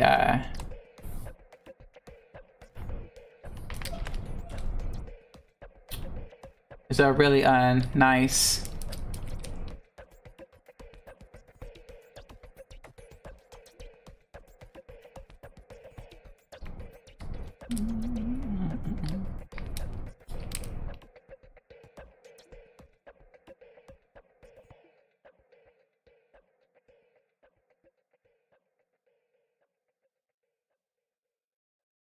Okay.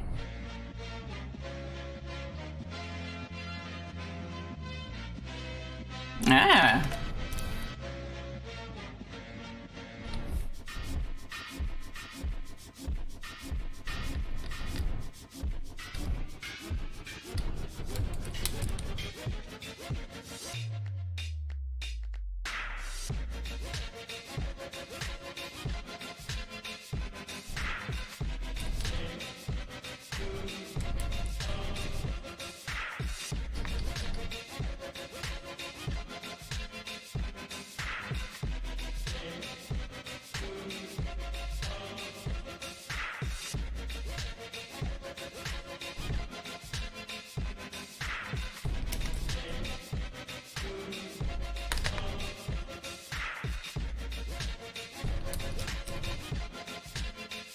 Ah, man. I didn't mean to do that. Oh well.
Yeah. Much cleaner, much cleaner.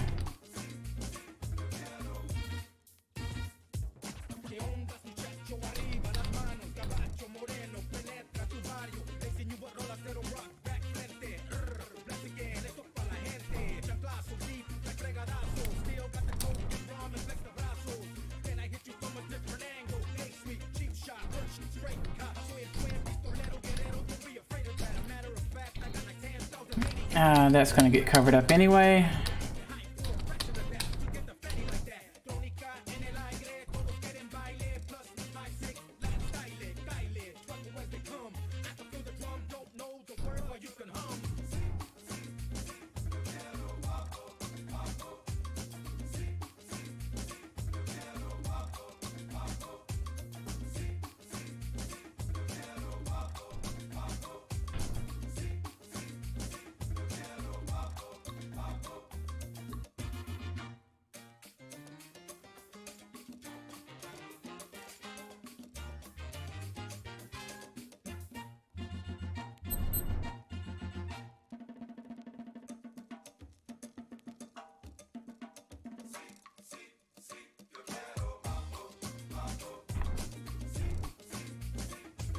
Yeah.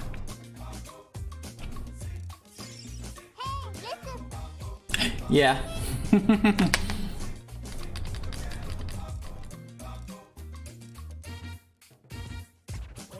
And that's the thing with cleanup, man. You can't have acid. You have to go all the way. I mean, obviously, I'm not going all the way on this pass because I just want to do like a cleaner pass.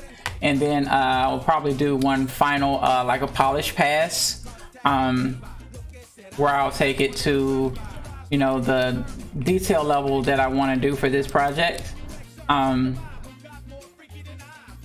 it's like one of those things where you can't do it a little bit, because if you only do it a little bit, then things look, you know, like it's not intentional, versus like doing like a sketch style where it's obvious, okay, this is sketch, it's not supposed to look super polished. But if you try to polish it but you don't quite polish it all the way, then it looks like you tried to polish it but didn't, you know, do the job all the way.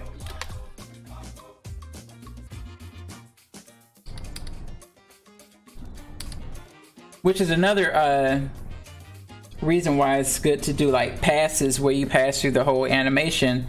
So like if you're doing so that way it stays consistent throughout the whole animation.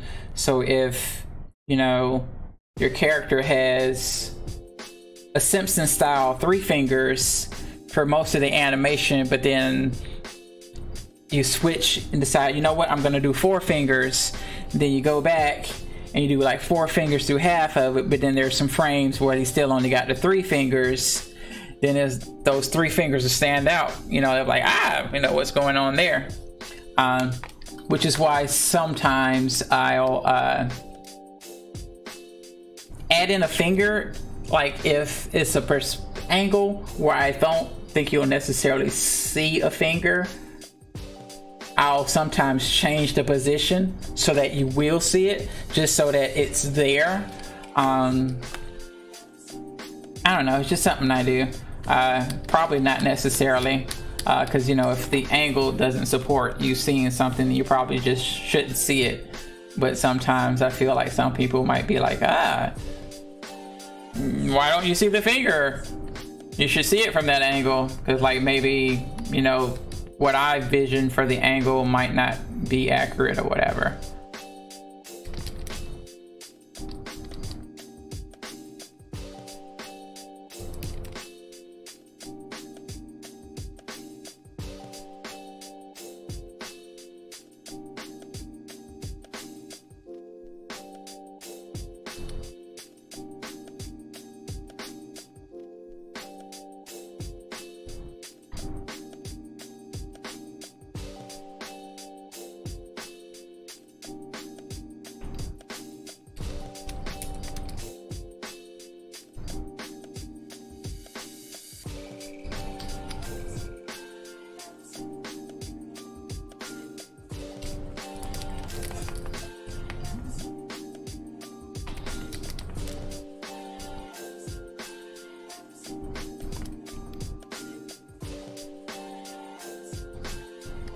Right. That's gonna get covered up, doesn't matter.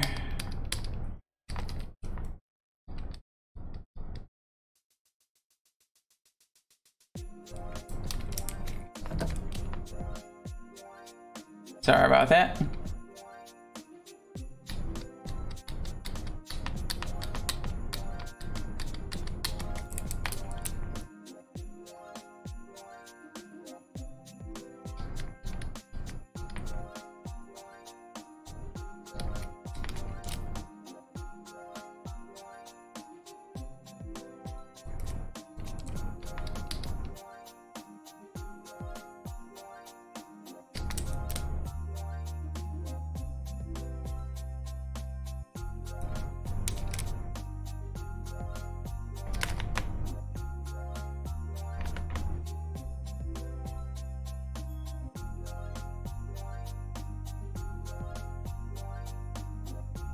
Okay, stream's still going good.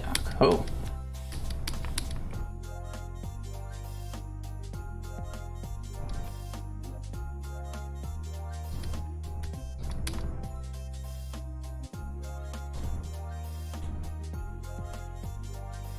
much further do I got before the turn? I'm on frame 129. And I gotta go to... where? 270. 270. Yeah, about 270. Then I can not worry about the front. Be a lot easier to draw from here. I don't have like the bow tie and buttons and stupid pocket thingy to worry about.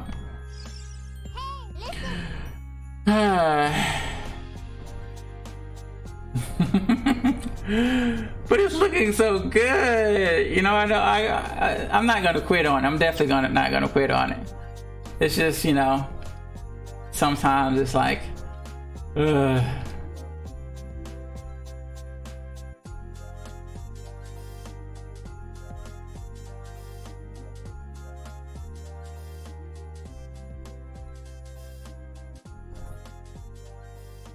But yeah, I know once I hit this turn though, it's it's pretty straightforward. Like that's easy. That's so easy to do. That's not nothing. That's like just a couple of lines. That is not nothing. It's the front side that's got all, you know, details. And I'm really gonna be hating life doing the face and eyes and eyebrows and all that kind of stuff and hair and just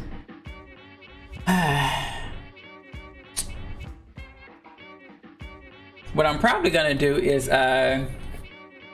once I finish him, I'm probably gonna stop this project for a while and then do maybe like switch to do something else on stream for a little bit, just to kind of like switch it up for a while.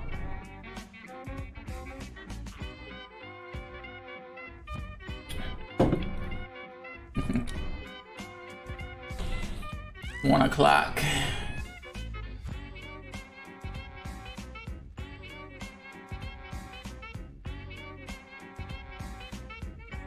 Yeah, it'll be so much easier once he does the turn. I don't have to deal with all that stuff.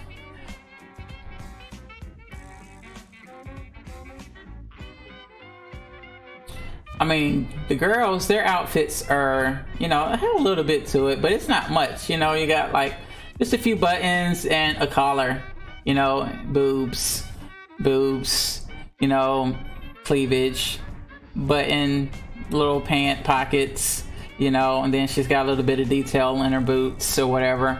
And then they got shades and stuff like that. So. And I'm probably going to make the shades dark so you don't see their eyes. Maybe just a bit of reflection off of them. So I don't think the girls would have me too much. But like, this area has definitely been a pain in the arse.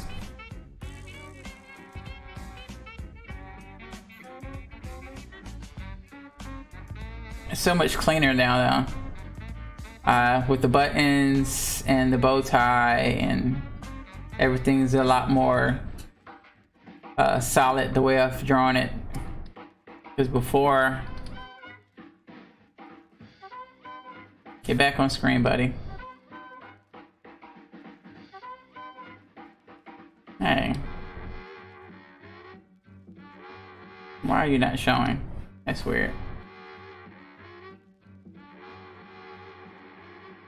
Come on, Tumbo. Why are you not showing? What am I doing wrong here?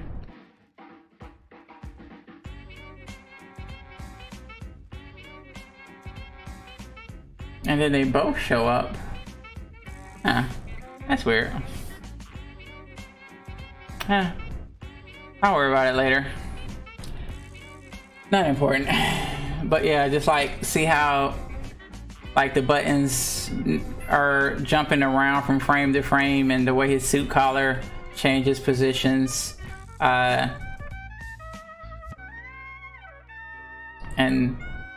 pocket thingy here jumps up and down and is drawn at different angles and some frames it's like that, and other frames it's wide, and some it's like skinny, and just kind of really all over the place. So that's much more improved now. It's more of a consistent shape and size and stuff like that.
Yeah, that's close enough.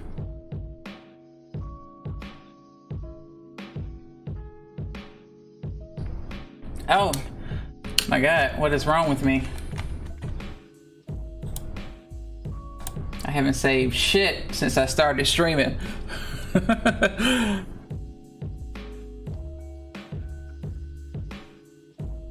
Big no-no. I do have autosave set up on this, so I wouldn't be completely assed out if I lost power, but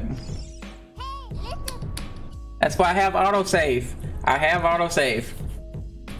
My autosave is up and running, but I still like to make sure I'm manually saving every now and then. And then my not only, so I have autosave for Toon Boom. For Maya, I have autosave and auto increment save, so it'll save in increments automatically. So if something gets saved,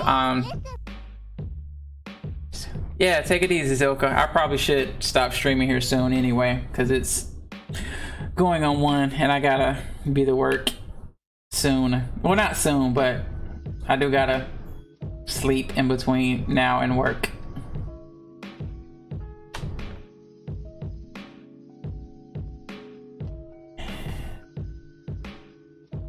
Yeah. And this is probably a good stopping point. So thank you everyone for joining the stream today. I'm sorry. I need to be an adult and be responsible and get some sleep before I go to work. So that's what I'll do. Thank you everyone for joining the stream. Hope to see you all again soon. And be sure to check out my page. When I start back streaming on a regular schedule, I will post my schedule. I'm probably gonna do an evening stream on one day and like a morning stream the next day to kind of like balance out things for people in different time zones. Thank you everyone. Everyone take it easy. All that good stuff. Do art, do animation, and if you don't do art, you should probably start.